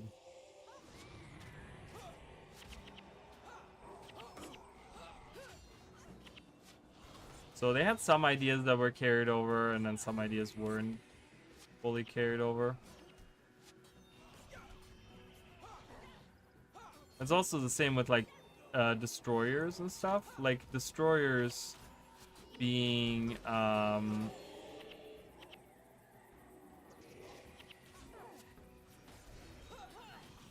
like destroyers at some parts in Guild Wars 1 during the personal story and stuff, they're like immune to burning, but then later on they're not anymore. Really weird. And it's like, I guess they try to explain it away in the lore, saying like, oh well, because Primordus is infused with the magics of the other dragons that have died. And it's just like, yeah, but like, I don't know, I feel like that's like, they're still made out of earth and rock and they should still not burn. But yeah, they did that because they realized that a lot of damage build, especially during season 4, a lot of damage builds depended on burning and stuff. Alright, so guards, intruders, seize them. And Ika says, easy, no need to take up arms. I just want to talk about the estate. I want to make you an offer you can't refuse. And caretaker Palmo says, well, if it isn't Kaz, I thought I smelled a prodigal sun in the wind. And still attacks us. He's not stopping. So we're just gonna, that's fine. We're just gonna get rid of all of these guys. And then we'll deal with you at the very end. Alright, you still want to fight? You still want to fight? That's cool. Alright. Welcome to the former Dejarin estate. For years it was owned by the Dejarin family, but it later changed hands shortly after the owner's son became a Sunspear. I'm afraid Varish hasn't done much with the place, except use it as a prison for centaurs. Okay, so we kind of get a little bit of background on what she's been doing. So she's using it for military operations, but they're capturing centaurs and they're using it as a prison for centaurs, okay? You make a persuasive argument. I must admit, ever since the battle at Gandhara, I've had, shall we say, leeway when it comes to the estate. If you make it worth my while, I can sell off a small parcel in the northern section. I'll even turn a blind eye to your shenanigans, but you will have to release some of the guards who have been squatting on the property. Make no mistake, if the War Marshal starts asking questions, I make no guarantees for your safety. As far as I'm concerned, this conversation never took place. My money, please? Great.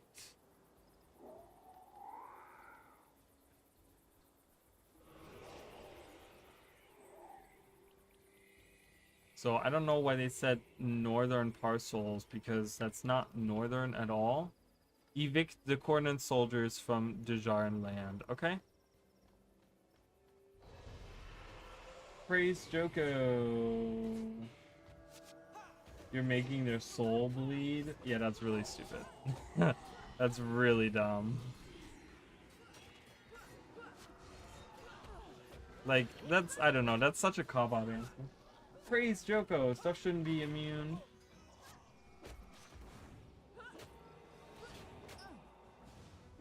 Shouldn't be immune to burn anyways. All guardians automatically do burn every hit attack. Yeah, it's just weird, right? Because they tried to do too many things. I mean, yeah, just yeah. If you have a class that's reliant on, did Koss say anything about this? No. All right, so I guess we own this part of the Dejarin estate now. Yay, cool. We got a small parcel.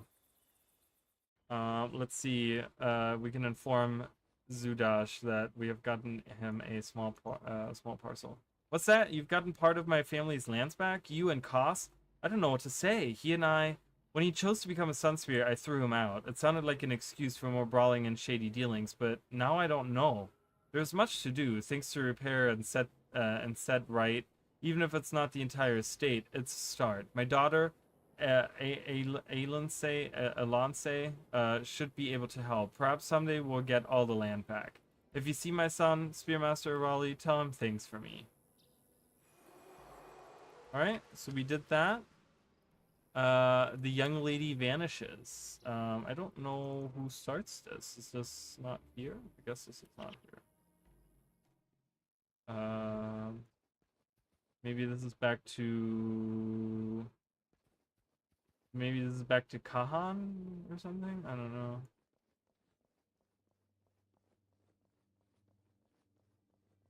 These mutual poisons. Yeah, I agree. I mean, the immunity thing is funky. You know, it's an interesting line. You know, it's like in Guild Wars 1, the immunity was one part because you can make builds that have no one here has a... Okay. No one here has a... I think I know what quest I need to do. I think I need to go out to the estate. Oh, everyone leveled up.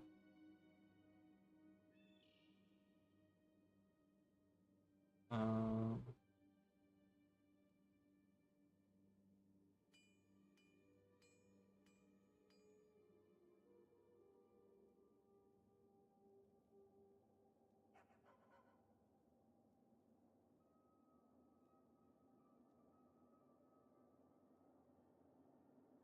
Okay.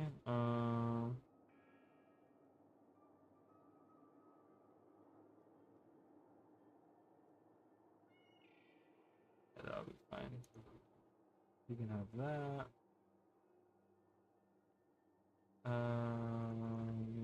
No. You only need 6 tactics, right? Yeah.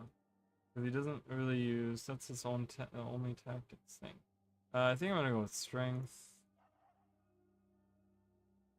Alright. I think we're doing fine.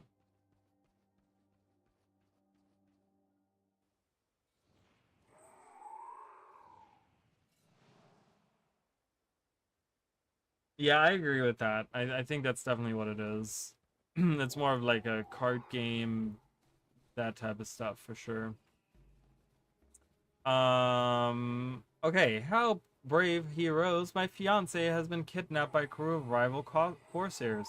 They whisked her away in the middle of the night. I fear what they will do to her if I don't rescue her soon. Please, you must help. Elonce is the only thing that matters to me. I would never be able to forgive myself if something happened to her because of me. Please, I beg of you. Alright, so, weirdly enough, apparently this is the fiance, Hogan the Unpredictable. So he is the fiance of, Kasa's sister and, Zudash's daughter. Oh, I need to go get the thing, so. We're now Sunspear General, guys. We are now a Sunspear General. We can't continue the story if we want to, but we're not going to do that yet. We're going to do this little side story and then finish building up the command post and then...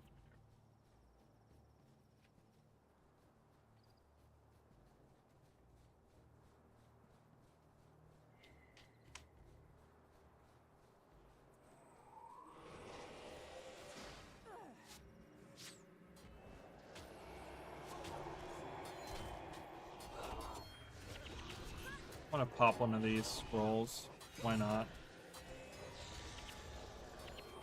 Not that I need to level up. I mean, we are level 20, but the thing is that I want to get, as you level more, you get skill points, and I want to get as many skill points as I can, because I'm going to be getting like every single skill.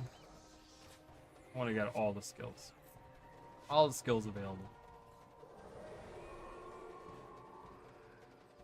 Oh my god, do you guys see? My skirt disappears in the water. I wonder if all of my hold on. Is this like a visual? So if I sleep, does that work? Kneel? Oh my god, look at that. Oh, what's something that's like I don't know any of the commands in Guild Wars 1. But yeah, I didn't even notice that. I wonder if there's some deeper water that I can step into slightly and like have my armor disappear. That's really funny that my armor is disappearing in the water. Your armor, it dissolves in water.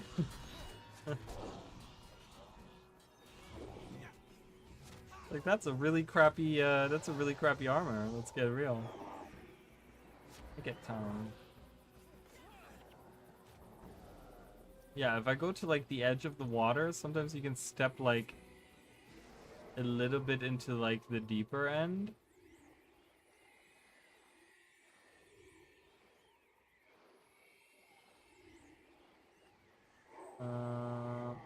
Really?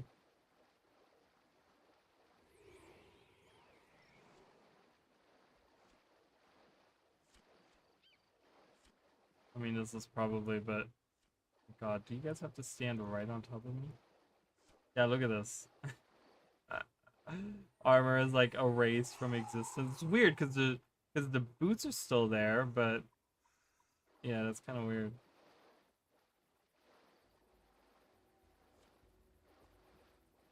All right,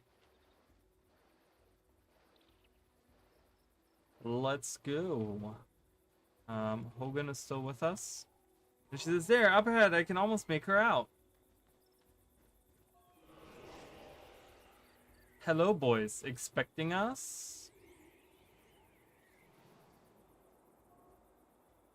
Why, yes, Hogan. We knew it would only be a matter of time before you found some unlucky fools to follow you here. Alright, so he tricked us, is the whole idea. Elonce? God, Spearmaster Raleigh, that's no fiance, that's my sister. Alright, so we have to rescue. Look out, it's a trap. They promised my father safe passage, but kidnapped me instead.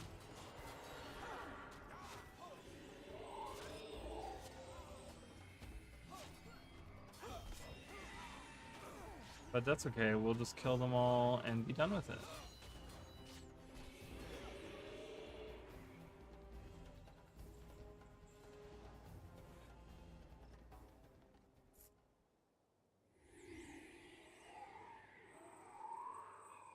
Oh, really? Is that? Oh, interesting.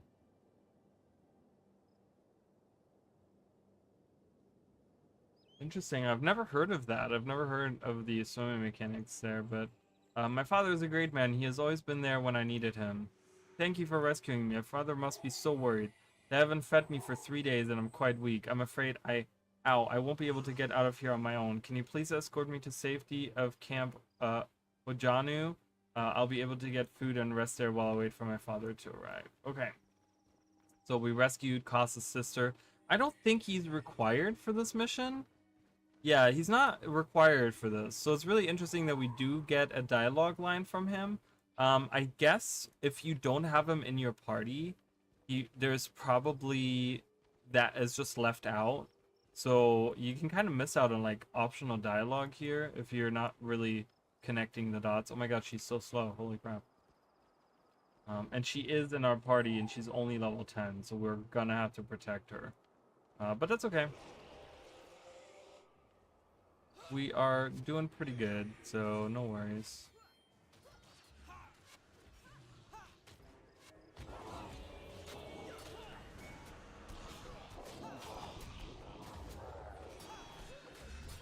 Oh god, she's getting it. She's died. No, don't die. Oh my god, really?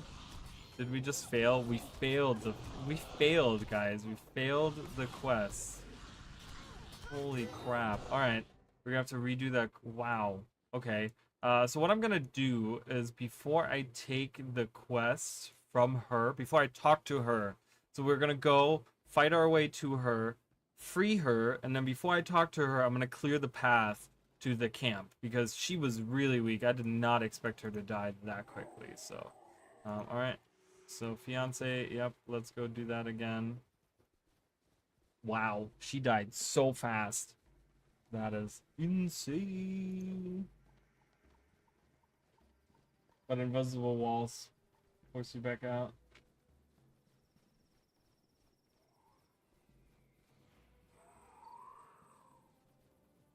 My hands floated above my character?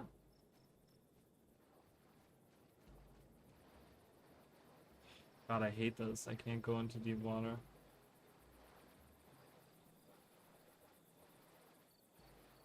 Like, there's certain spots where you can get into, like, really deep waters, but I guess not here.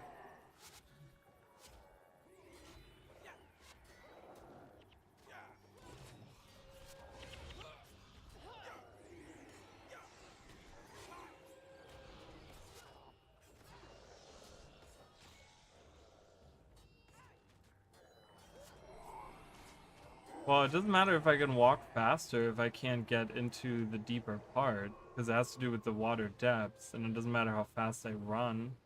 Because even running faster, I've speed on right now. Like even walking faster doesn't do anything. But that the other side seemed more receptive to me pushing through. So you can look at it.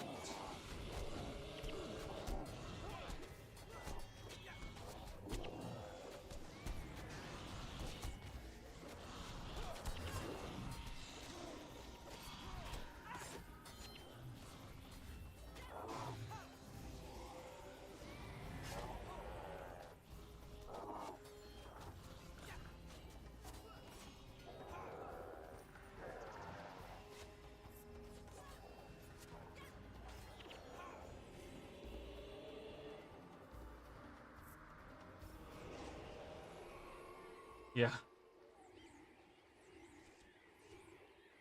I mean, the deepest I could do was like over here.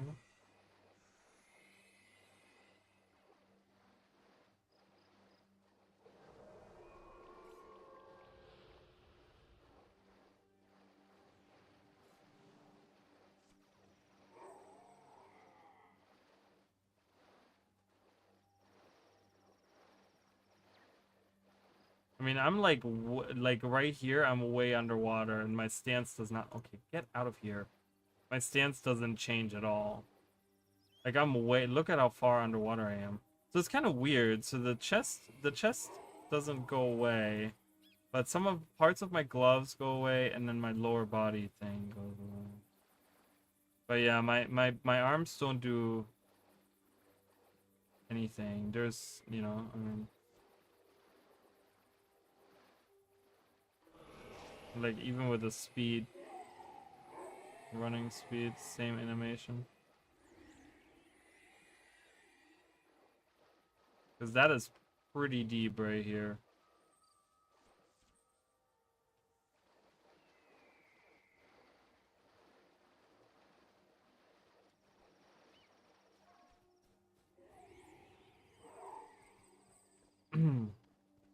Yeah, I know.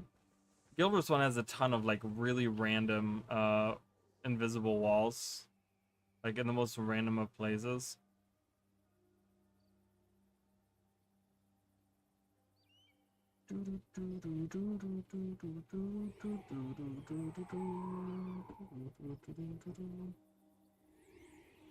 Alright, we've already heard this dialogue. Let's just kill him. Let's go for the healer first. Boom, he's gone.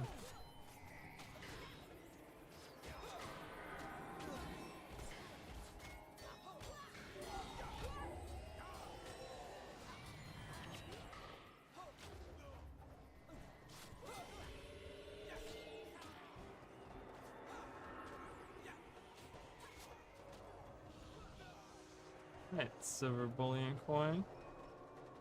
Bouillon coin. Alright, so I'm not gonna talk to her. I'm gonna leave her here. And we're just gonna wipe out the entire Hecate population down on that plateau right here. Where it leads me to, because like by the time we get to the actual shrine, there's nothing there. Like there's no more Hecate, but there's a bunch here, and I don't know how they patrol, so I'm gonna probably clear the whole plateau out real quick. Like I don't even know these guys, how far they venture out and stuff. I don't want to redo it again, so I'm gonna make sure that we're good on some of this stuff.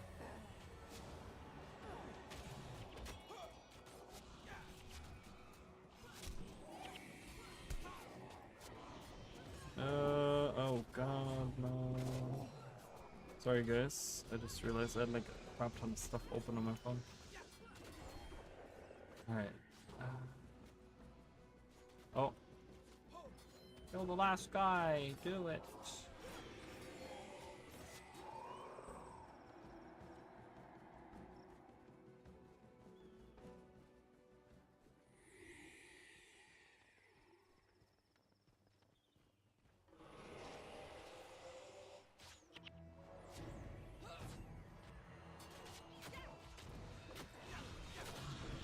Kill them all!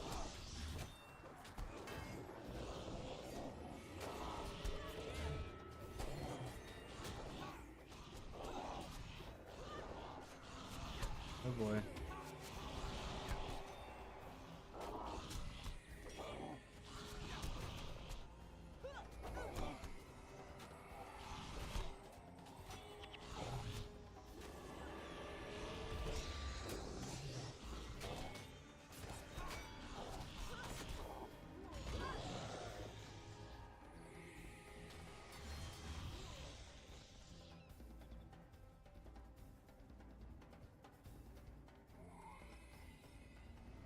I want to kill all of these guys.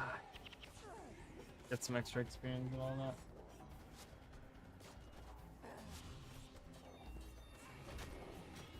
Yeah, I know. The mounts, I still stand that I think mounts were like fine, like for the expansion content and stuff, but I think for core maps, you shouldn't have gotten mounts.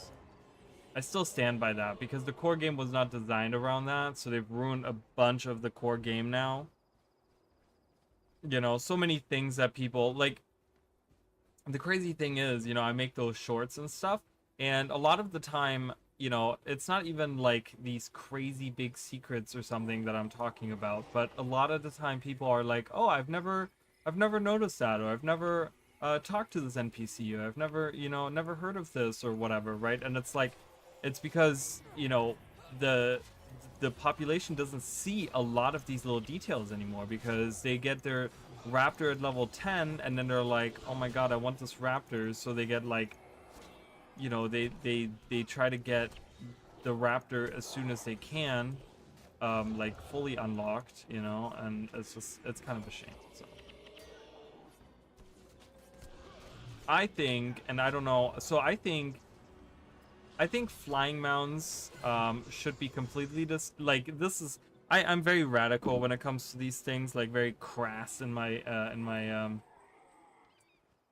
like opinions about mounts for Guild Wars 2. I really think flying mounts should be disabled completely in like in the core maps. And I think that just like how in World vs. World the War Claw was like slowed down, I think they should like, and you know, like just slow down the War Claw, like, or slow down all of the mounts. I think they should all be slowed down. Except for maybe like Roller Beetle. I guess Roller Beetle is fine because you have the races going on or something.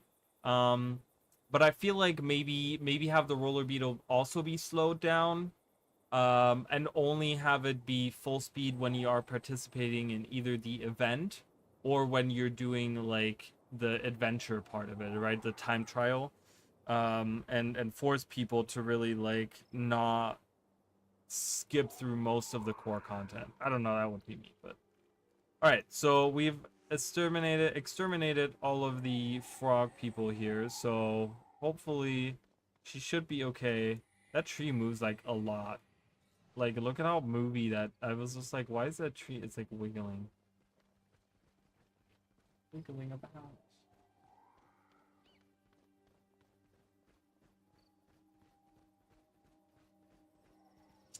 Yeah, I mean, I don't know. Wouldn't that kind of ruin some of those jumping puzzles though? Because we could place them in like the perfect positions to the point where you can skip through.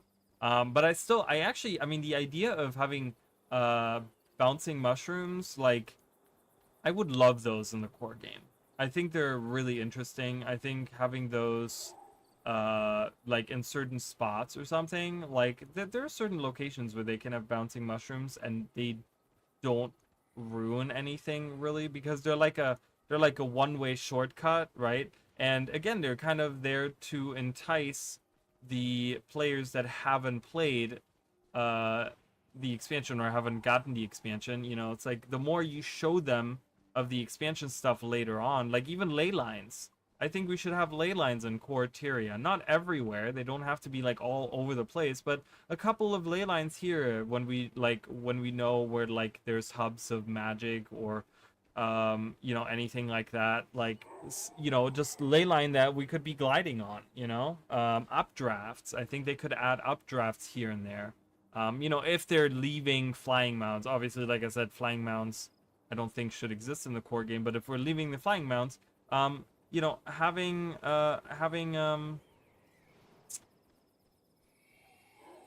um having like updrafts and things like that would be really, really nice. So she doesn't say anything else, but it is finished. So that quest is done. All right, we have saved the sisters. So far we have gotten back, we've bought back parts of the estate, and then now we have saved the sister, the daughter here. I always disliked the Sun Spirits ever since my son Koss ran off to join your order. I still don't know if I can forgive him, but you've returned my precious daughter to me. The least I can do is give you this. It is but a small token of my gratitude, and it can never repay the debt I owe you. Okay. So family ties.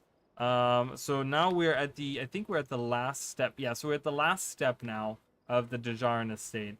Koss was a headstrong, impetuous child, and as he grew to manhood, we quarreled continually. His poor sister, Elonse, always ended up in the middle. When he became a sun spirit, it was too much for me, and I disowned him. He has not used the family name since. But now that he's given me back part of my family estates, I see that his heart is in the right place, even if he has poor taste in friends. Present company excluded. So, Zudash is not a huge fan of the Sun Spears, but he does like us. Find Elonse in Arcjuk Ward, tell her what has happened, ask her to return to me, and help rebuild the family estate. Perhaps we can begin anew. Alright, so, okay, so I guess because she told us she's going to be waiting at the camp for her father to arrive, and I guess he's just kind of like, no, go pick her up for me. You know, I thought about climbing as well. I would really love some climbing. That was one of the things that really bugged me when Guild Wars 2 came out, because I remember, and I've talked about this before, there was this really interesting thing. I was like leveling a char, like my first char, and it was like my first, or not, no, I don't think it was even a char. I think it was my first like human, or not human character, but my first character ever, and I think it was the very first character. I don't even own that character anymore. I ended up deleting him, but that was during um the early the 3-day head start that we got, and it was a Sylvari thief. And I remember going, it must have been one of those characters. Either it was my human that I still have or my char. But I remember going to the plains of Ashford, and there was a tower, and it had a ladder. And I don't know, I must have been playing some kind of game where you can climb ladders, because I was just like, I walked up to the ladder and I wanted to get up on the ladder and climb up on this ladder, and I couldn't. And I was like, wait, I can't go up on the tower? Like, I want to go up on the tower and I want to see like across the land, and I couldn't get up, and I was so frustrated. I was just like, oh man, really? Like, I can't even, like, I can't climb. I can jump now, right? For like, because we switched from Guild Wars 1 to Guild Wars 2, but I can't climb anything, and that really irritated me. Actually, I was very frustrated with that. But so yeah, I would love some climbing stuff. I would love some climbing mechanic or something. Um, Not sure if that's something they could add.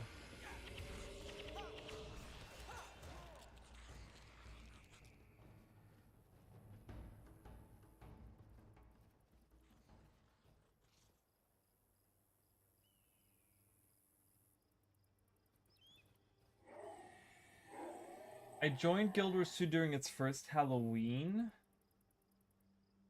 Well, the first Halloween, that was before Season 1, though. So I don't know. That must have been maybe the second or third Halloween, or probably the second Halloween then that you joined. Yeah, it must have been the second Halloween, because the first Halloween happened like 2 months after the game was released and Season 1 hadn't come out yet. Because the game was released in August, and then October of that year was our first Halloween. Alright, we got another skill point. Good. We need all the money, we need all the things. I need my pet to, like, get stronger. I need him to get stronger, guys.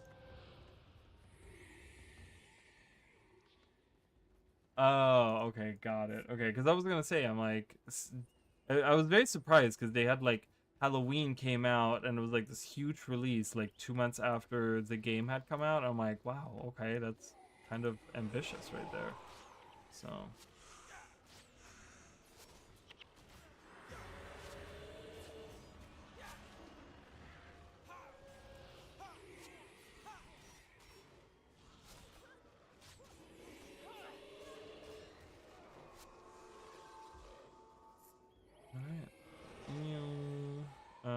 Oh, there she is.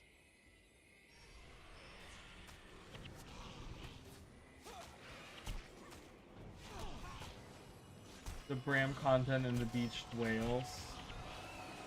So it's really funny. So when Guild Wars 2 first came out, I only had a really crappy laptop that I was playing on, but Guild Wars 1 ran perfectly fine on it. So I played Guild Wars 1 on this laptop, which I at the time I was very poor and I didn't have any money, so all I could I literally had saved up for many weeks to buy this little like gaming laptop, and it wasn't even like a gaming laptop. It was just like a really good, like, for what it was at the time. You know, it had like a decent graphics card and stuff. But yeah, that's all I could afford. But I really wanted to play. So we had one laptop in the family, but my mom needed to use it all the time, and I kind of was just like, okay, well, I'm gonna save up for my own laptop because I can't, like, the thing is I couldn't save up for like a really good gaming PC or whatever, so I kind of wanted to save up. I don't know why laptop. I don't know why, but I ended up saving up for a laptop and I played Guild Wars 1 on it, and it worked fine. And then Guild Wars 2, and so Guild Wars 2 came out, or was coming out, and I was just like kind of worried. I was like, oh my god, I don't know if like my little laptop will be able to handle it. Come to find out, it could not. I remember having to run Guild Wars 1, Guild Wars 2 on like low settings, complete low settings, like everything, like even like subsampling everything, so everything was blurry and it looked worse than Guild Wars 1. Like, quite frankly, Guild Wars 2 looked worse than Guild Wars 1 on my laptop because it was just, you know, back then it was even worse. Like, the optimization was like so bad back then, and I remember I had to have one of those like fan coolers underneath the laptop because it was like running super hot, and I played like that for the first few months, and I remember like one of the last things that I think one of the last things that I might have been, I don't know, but because I remember in November, right? They I think in November is when they had South Sun Cove, all of that stuff come out. So I think they did.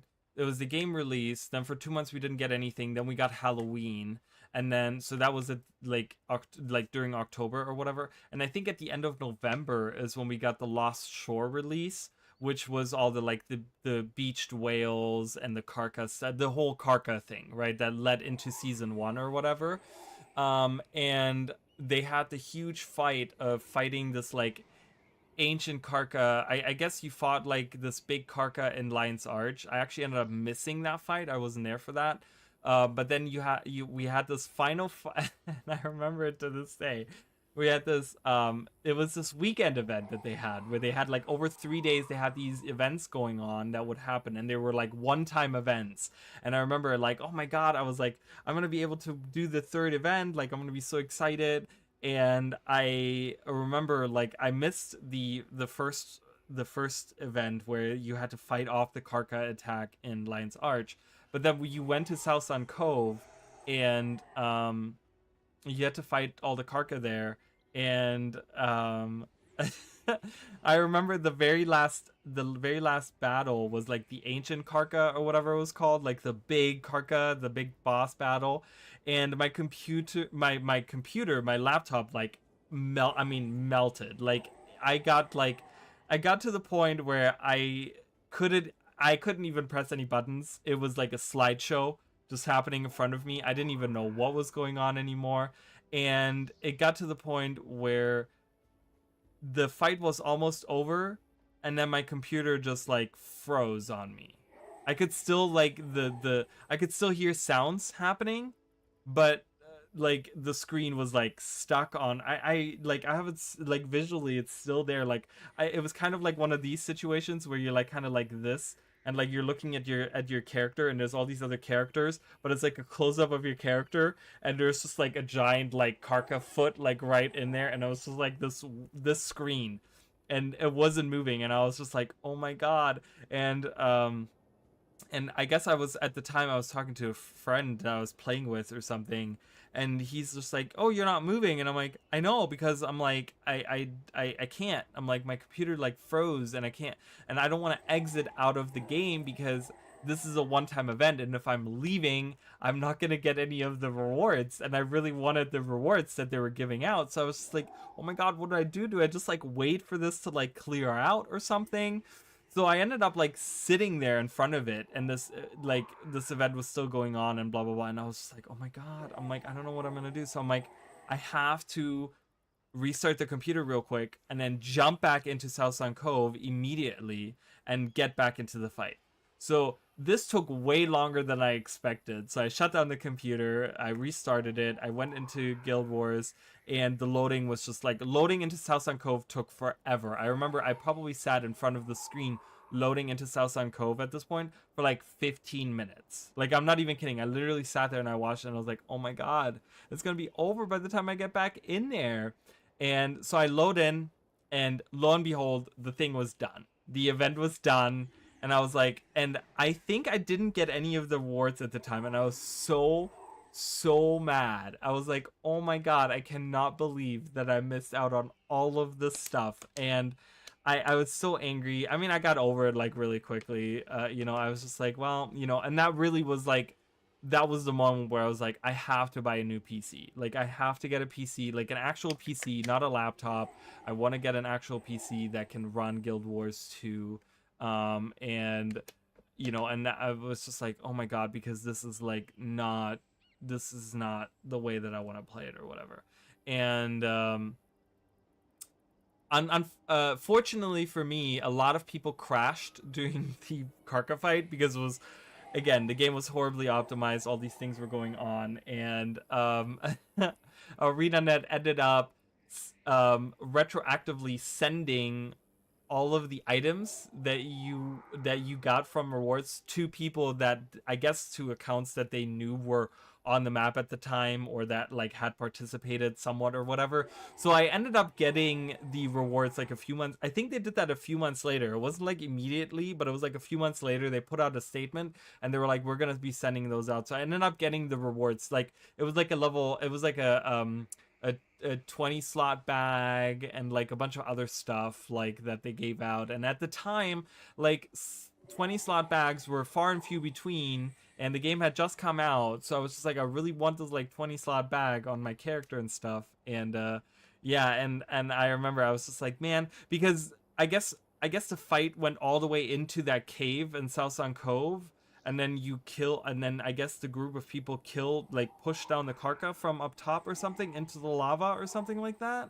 And I never experienced that. Unfortunately, I never got to see it because when my PC, when the laptop like kind of got hung up, it was still like the Karka fight was still happening in that little village part that you have like in the middle of the map.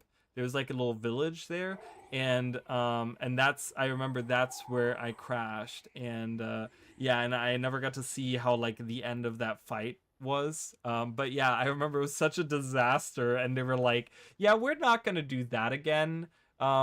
These one-time events, because people are just missing out on it. And then they did season 1, which was kind of like still one-time events, but eventually they got the message. But yeah, that was my experience. My little laptop, I do remember it. I don't remember what the laptop, I remember I have it still. Oh, wait a minute, guys. I think I still have that laptop around here somewhere. I think I just saw it the other day. Is it? Yeah, here it is. Oh my god, it's so dusty. This is my old. It's this big old break. This is from like 2010 or something. I gotta wipe it off because it's super dusty. It's been sitting on that shelf. Oh my god, it's such a weird like nostalgia trip for me now. But yeah, this was how I started playing Guild Wars 2 on this. I can't believe I still have this.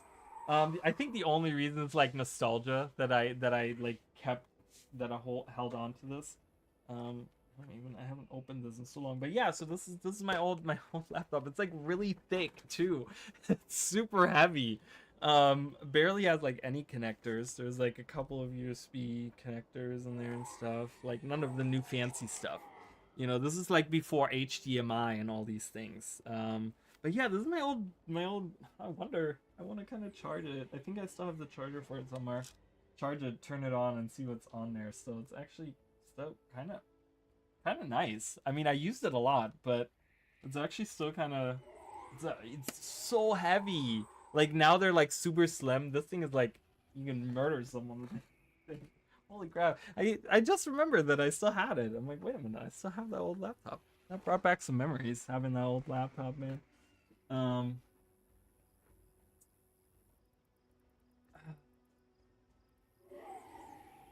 had to run Ghost on low settings as well, barely. I mean, I didn't. For the most part, I don't even think I got. I think on that laptop, I got. And I would love to see. You know what? I might do like an experiment and just like load up this laptop and see how Guild Wars 2 runs on it now. But I don't think I even got 30 frames per second. I think I was like in the 20s. I think I got like 24 frames per second playing Guild Wars 2 on it. And I played Guild Wars 2 like that for months. So you gotta imagine, the game came out in August, and this event, the Karka event, I think I want to say in December. I want to say during the first Winter's Day is when I got my PC, my old PC. So I played almost half a year on like at 24 frames per second with the worst graphics settings. I mean, it was so bad. Now Guild Wars 2 is at medium graphics with some high mixture settings. I luckily have a pretty nice PC now, and it runs Guild Wars 2 pretty well. So you guys might not see it like super, like obviously I only stream at 60 frames per second. So and I can play it at higher frames. The thing is that my PC gets like really hot, and it gets really hot in this room when I do that. So I tend to I cap it at 60 frames per second. Hi NM, welcome.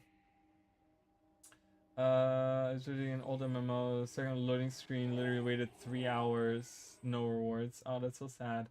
One-time events can be a lot of fun, even if content is minimal. For instance, what if the disappearance was done in a one-time event? That would have been really cool. I think that would have been really, really cool to kind of see that. Maybe, yeah, I don't know.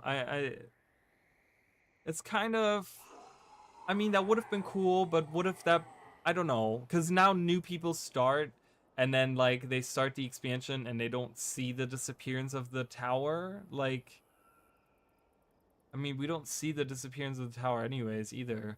Because that's the thing. So remember how they had the actual, like, in the trailer, they showed how the tower disappears from sight? That wasn't actually shown in game. So you're right, that could have been a one-time event that they could have shown us, because they're not even showing it in game anyways now. Yeah, that should have been a one-time event. I agree, actually.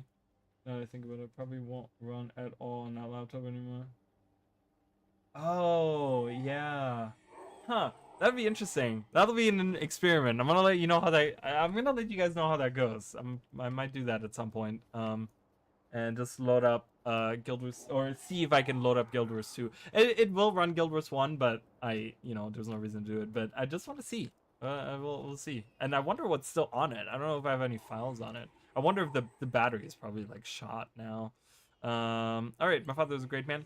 Hi, dear brother. Oh, we got something. We got a letter. Okay. I'm so glad Father has finally forgiven you. Of course, I will return to help rebuild the estate. It's small, but it's ours. Here, take this letter to Father. I will be along. And please, brother, come by and visit. Bring your friends, your new friends. So I guess this is where she lives now. After getting kicked out of the estate over here, she's been living in this like rundown little like, they're now poor. I mean, they got like kicked out of their thing. All right, so we have a letter, and we're gonna let Zudash know that we have yeah, forgive my tears, but this day is joyous. You have shown me that my son is a good man. Because of his efforts, our family will again be whole. Please excuse me, I have much work to do. Thank you again. All right, and I guess that finishes up. Yep, so that finishes that up. As you guys saw, there was like the little jump there. I didn't think I would ever see the day. Thank you. All right, so we got part of his estate back, and we figured out all of these things. All right, so the Dejarin estate. So we get a little bit of a little site view. No, I want to start from this.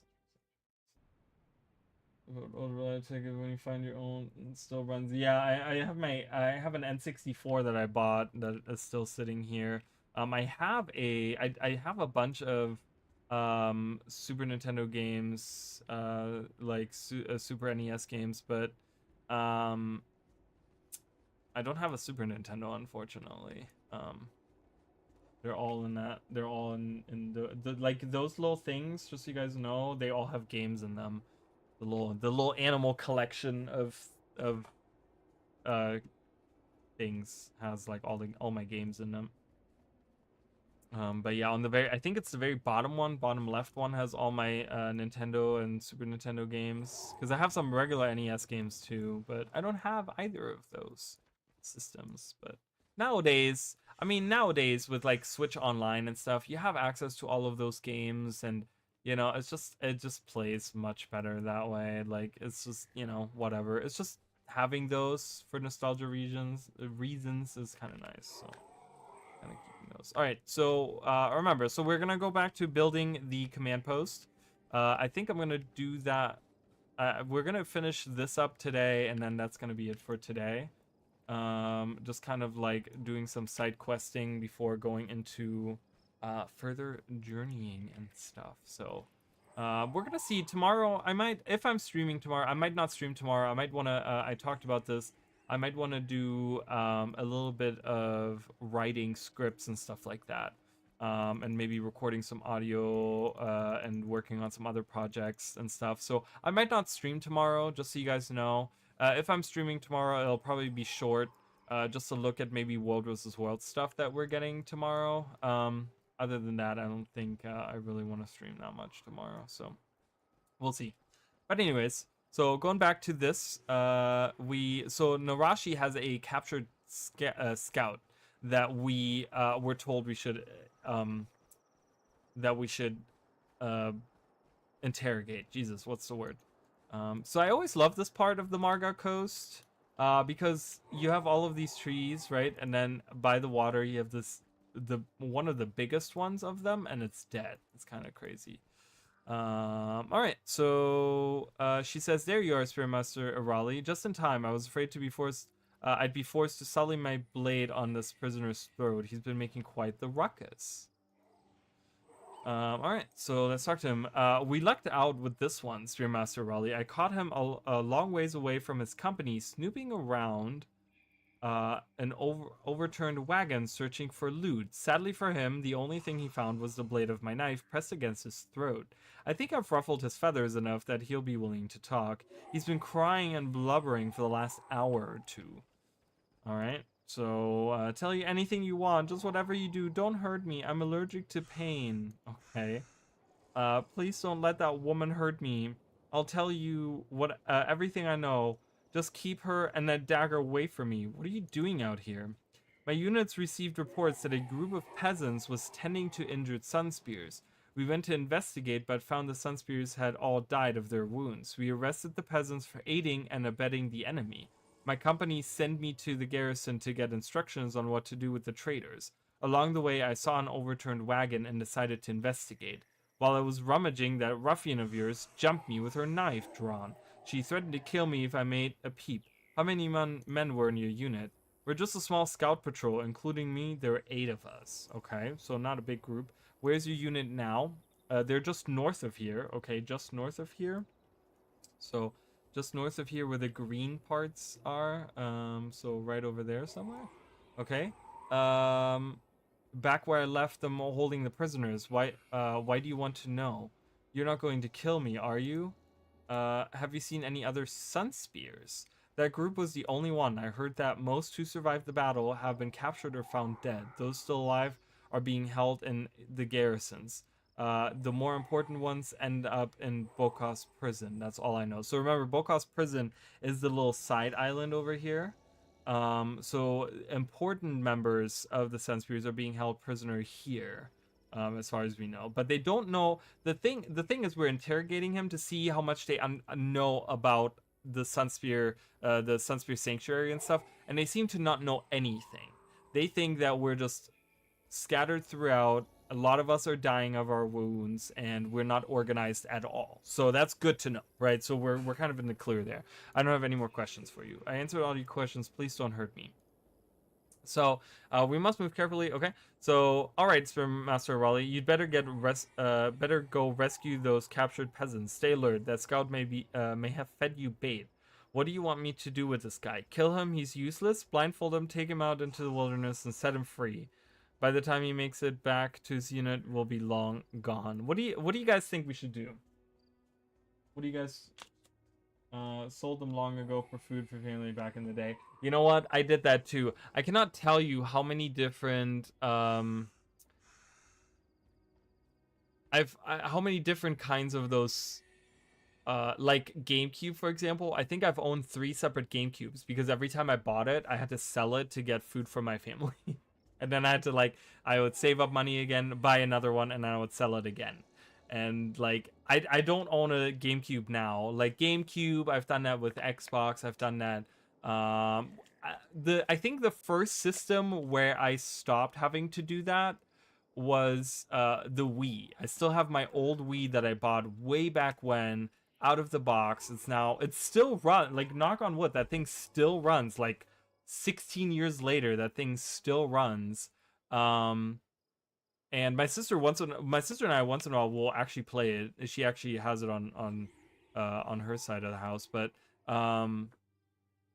yeah, there's been many systems. Oh, PlayStation 2. I think PlayStation 2 actually was the most systems that I ever owned. I think I owned like 3 or 4 different PlayStation 2s because I owned one PlayStation 2 when I still lived in Germany, and then when I moved here, we got one PlayStation 2. I had to sell that.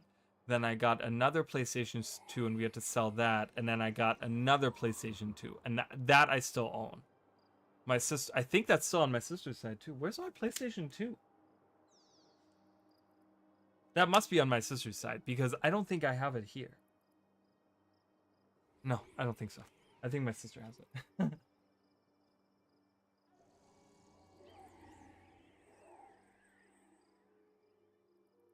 Have a good evening. The ones with the Dreamcast. Oh, that's so sad. We actually have a store around here that sells a whole bunch of the retro stuff. And once a year, I'll probably go out there and I'll check out what they have. And if they have something where I'm like, oh, I have a little bit of money or whatever, you know, I'm like, I'll get like a game for like an old system or something just to own it, just because I'm like, I want to have it. Like I have like physical cartridges of games that are on the Switch actually in this cupboard right here. So I have like Mario Party 2, right? I have like my little N64 cartridge of Mario Party 2, and I have Kirby's Crystal Shards in there, and you can't see the other one. There's another one in there or whatever. So it's kind of nice to have those things. You know, it's not that I'm gonna use them, but it's kind of nice. But anyways, have a good evening. Thank you. So I think I'm gonna not kill this guy. I think this guy, he seems to be like a total fool or whatever. I'm just gonna have her blindfold him, take him out to the wilderness, and set him free. Because, you know, whatever. We don't have to be petty. We don't have to be like them. We're better than them. We don't have to just outright kill him. We'll just blindfold him. Consider done. Find the remainder of the scout unit and free the prisoners. I'll take care of this one. All right? So she's gonna take him out. No, don't leave me here with that woman. She has murder in her eyes. So I actually want to follow them. I don't think I've ever done that before. I don't think I've ever followed them. So I'm going to follow them. I'm supposed to be like helping the unit right up there, but I'm going to follow them. I want to see what she does. Does she actually like set him free? What are you doing? Okay, I was like, can I... What? They're splitting up. They're not even going in the same direction. He could literally run off, and she couldn't do anything about that. I think they will walk all the way up to this outpost, whatever this outpost is. I think they walk all the way up there and then disappear. And if I had said kill him, I think that she would have just killed him. Out here somewhere, I think. Oh, we have enemies, so...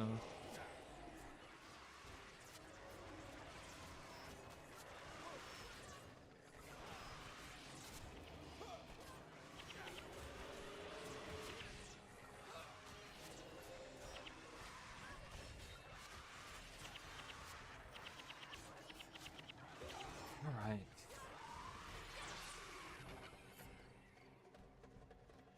Yeah, I honestly think that they just walk up there, so I don't think it's worth my time to sit there and wait. Alright, so let's find, so the reason that we're pursuing this is because apparently, they took prisoners. They took, people, nice people that took in Sun Spears that were treating of some of the Sun Spears.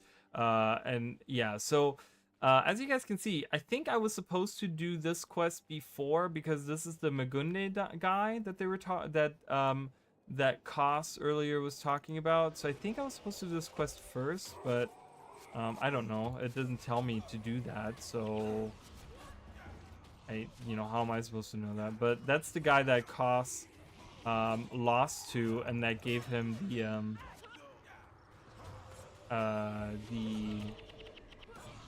the ticket, for the money that was owed or whatever. And instead of us getting money, we had to pay the other guy back. And then we stole his own money to pay him. It was really funny. Attack. Dead. Oh, one more. Go.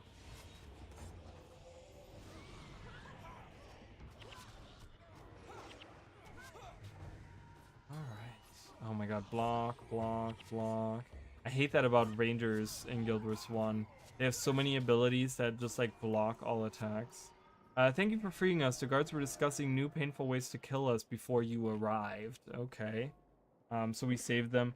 We were arrested for helping injured Sun Spears. We didn't know they were outlaws. Okay. They were just trying to be good people. By slaughtering the guards and breaking us free from shackles, our quote-unquote saviors have made outlaws of us all. Don't be so quick to thank them.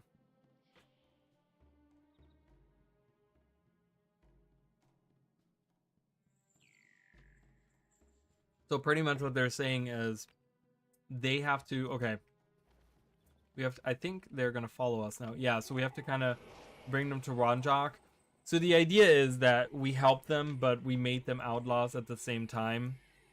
So they can't go back to like their regular lives now because they're gonna be coming for them. Um, so we have to take them to the refuge with us. So there's gonna be more people. And these are like merchants or something, or I don't know if they're farmers or something. I mean, the one guy looks like a merchant. Like this guy, like both of these kind of look like merchants. I don't know, corn and merchants or something. I don't know.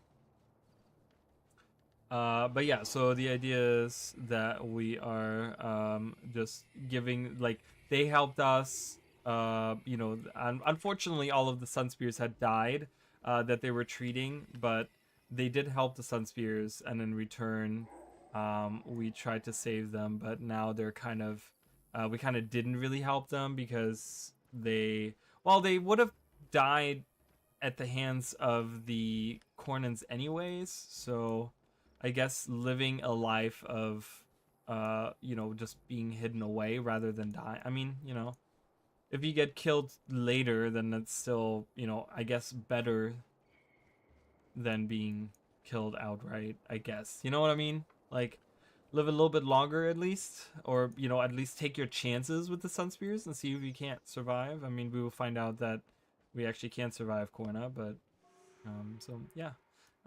This place is hidden well. I never knew of its existence. Let's hope that means the military doesn't know about it either.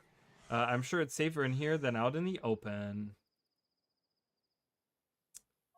Now that we're outlaws, there's no place safe for us. All right, so yeah, and we have rescued these guys, but they are also outlaws, so they are going to be helping us.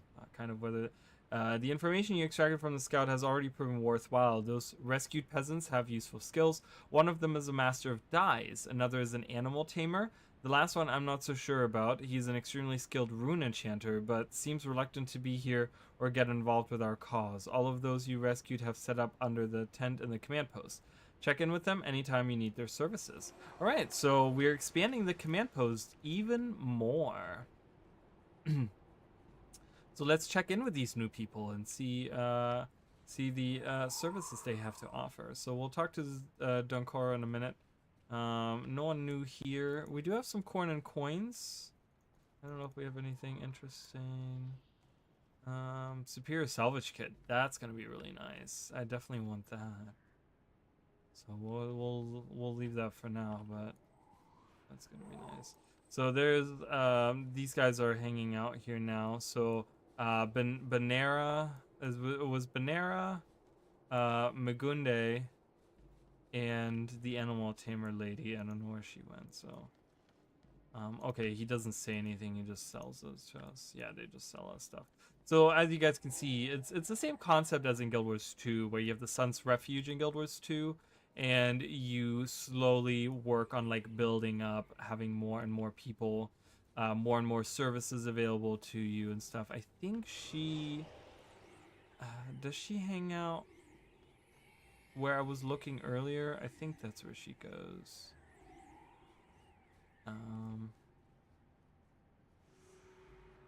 Speak to cost. So we're not gonna do that quite yet. Yeah, so she's over here, Dazawan.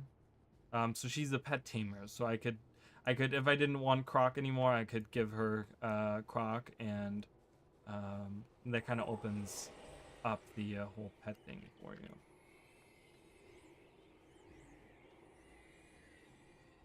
Still looking to see if I can, you know, I don't know if the damage here.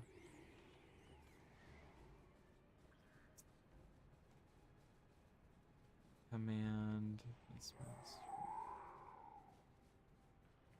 Oh, I can't actually change it. That's okay. All right, let's talk to Dunkoro. If we're to have a chance against Varish and her troops, we'll need to win over the Cornan commoners. Luck is on our side, it seems. An old scholar approached Narashi in an attempt to establish contact with us. This scholar, Karendu, is a well-respected man among the Cornans. So Narashi's like all over. She's like going around and she's like sneaking up on these guys and finding out information here. And she's like this really valuable person right now. That's going around like finding out all this information and doing all these things, right? So she's established contact with the scholar Karendu, well respected among the Cornans. He believes we share a common enemy in Varish. He and his two sons have arranged a meeting in the Sunward Marches to discuss his stance. If we can convince Karendu and his sons to join us, it should increase our support in Korna. It is crucial that we rendezvous. Okay, so we have to go meet with this guy, Karendu and his two sons, because they would like to discuss what to do about Varish. He's a well-respected man, and he sees Varish as much as an enemy as we do. Alright, so what do we have out here? Narashi warned me about those spotters. They will alert archers to fire on us with longbows if we're not careful. But yeah, so there are captured sun spears here, so let's free these guys.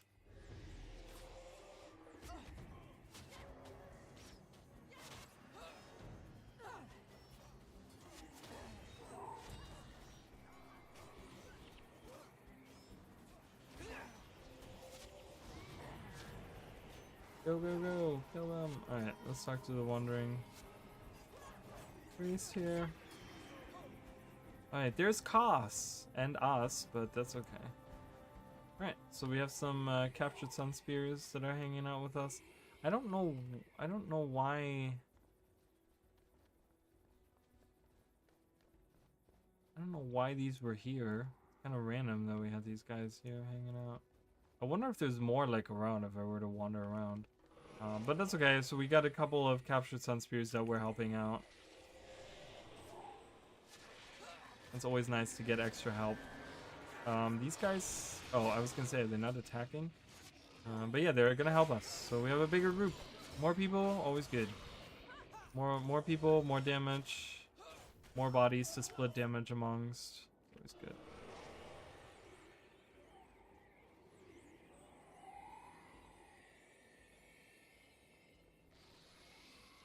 Oh, mandragores. Mandragores.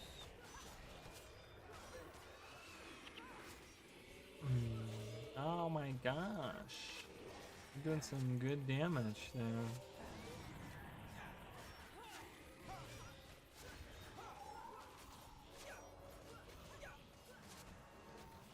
I really want lasagna right now.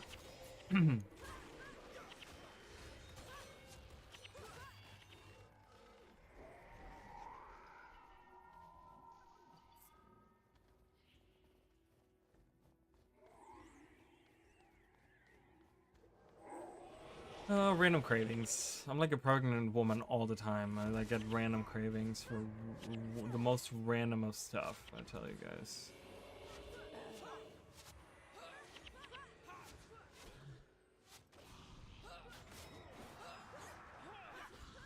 God, I hate rangers. See all the blocking that they do? Ah, physical attacks are not good against these guys.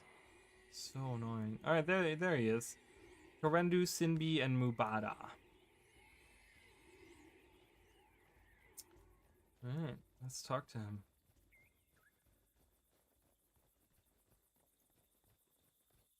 War Marshal Varish may succeed at hiding her intentions from the people of Korna, but as a scholar, I have learned to read between the lines. History shows that every revolution begins with a few brave souls willing to sacrifice everything for the good of the people. Okay. So you're with the Sun Spears responsible for all this disruption around Korna lately. My name is Karendu, and I assure you the pleasure is all mine. War Marshal Varish, if left to her own devices, can get her. There's Kornans approaching, just so you guys know. Can get her as devices will be the end of all of us all. Anyone who can get her as wound up as you is a friend in my book. Our history is rife with tyrants who, in the name blah blah blah.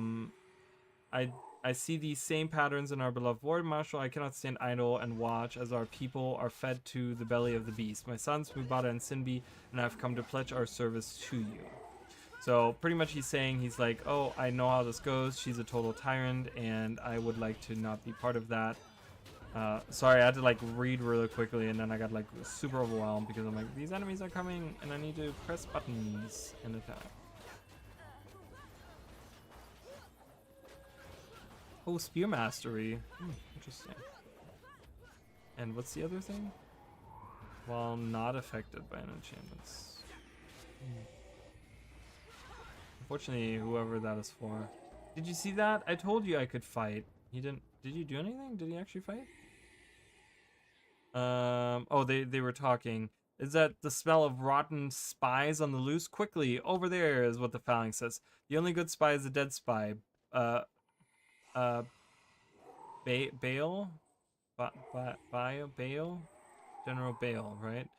Yeah, so Bale always says. So this guy was sent by General. Remember, General Bale is the guy that's in charge of eliminating all the Sun Spears in the region. So he's the guy that's leading all these troops. And then Karendu says, "Be careful, Sinbi. You're no warrior." And then we defeat them. And then Sinbi says, "Did you see that? I told you I could fight." And Mubata says, "I saw you almost get yourself killed. You should let others here do the fighting." And Sinbi says, "I won't hide behind a book like you, Mubata." And Karendu says, "Enough, both of you. We need to leave before more troops discover us."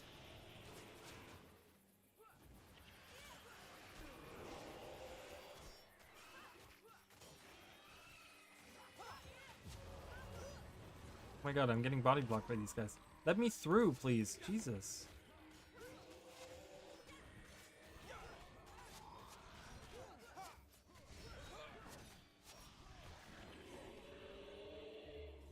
Steel daggers. Those might be good. I don't know. We'll have to look. No, they're not. I'm gonna salvage these. I got the highly salvageable inscription. What can I stick it on? Can I stick that on here? Stick it on here. It's like, I'm playing around now. Crafting materials, give me some. Let's see. See, it didn't even give me that much. Right. Then they wanted me to go here. I don't know. Just walk up here. Oh, I guess I gotta lead them to the Sunspear Sanctuary. Alright, yeah, so he kind of recognizes that she's a tyrant, that Varish is a tyrant, and he doesn't want to follow her anymore, so he's pledging his services to us. Thank you, friend, for giving us this opportunity to strike at the War Marshal. I promise it is a decision you will not regret. How we're body blocking you now. Right, anyways. Okay, so let's talk to Lonai, and that should finish up the command post, and that should be the end of all of that. That should give us a ton of experience points and money. So Karendu and his sons will most certainly prove to be vital allies. If we stick to a solid plan, I believe we may yet succeed in resisting Varish. Once word spreads that Karendu is with us, we'll have many who are sympathetic to our cause out in the countryside. The family has taken refuge in the command post. If you need anything from them, you can speak to them there. Alright, so we have finished that up. Looks like we're doing well, thanks to you. We have enough supplies to last for quite some time now. Sure, we're still outnumbered and for all intents and purposes surrounded, but Varish hasn't found us, and we can hold out for as long as we need to finish this once and for all. So, yep. So, alright. So that is that. Let's check out these other guys, these new guys that joined us, and we'll end that there for today. We'll finish up for today. So let's see where they're hanging out. I think they hang out with the tamer lady on the far side over here. I think they're like, yeah, they're there. So they're collectors. I don't know what they collect. Corn and pendants, both of them. Yeah, okay. I don't know what the point of them. They're like, oh, you're not gonna regret it. I love this little like pool of water that's in here. You're not gonna regret it. It's like he doesn't even do anything though. Oh, he does. You can buy stuff from him. Oh, he has scrolls. Oh, okay. He doesn't have a title though. That's okay. Okay, yeah, and you can get like level up. The thing is, by this point, I mean, you guys saw we didn't do that many side quests. By the point that, at the point where you get here and you do all of these side quests and you have all the, you're gonna be level 20. Like, you're gonna be level 20, and there's really no reason to have any of those scrolls, but you know, it was whatever. I mean, if you want to level up even more, you can do that. But yeah, so our command post is now fully equipped. with the tamer, die people, armorers, profession changers, skill trainers, hero skills person.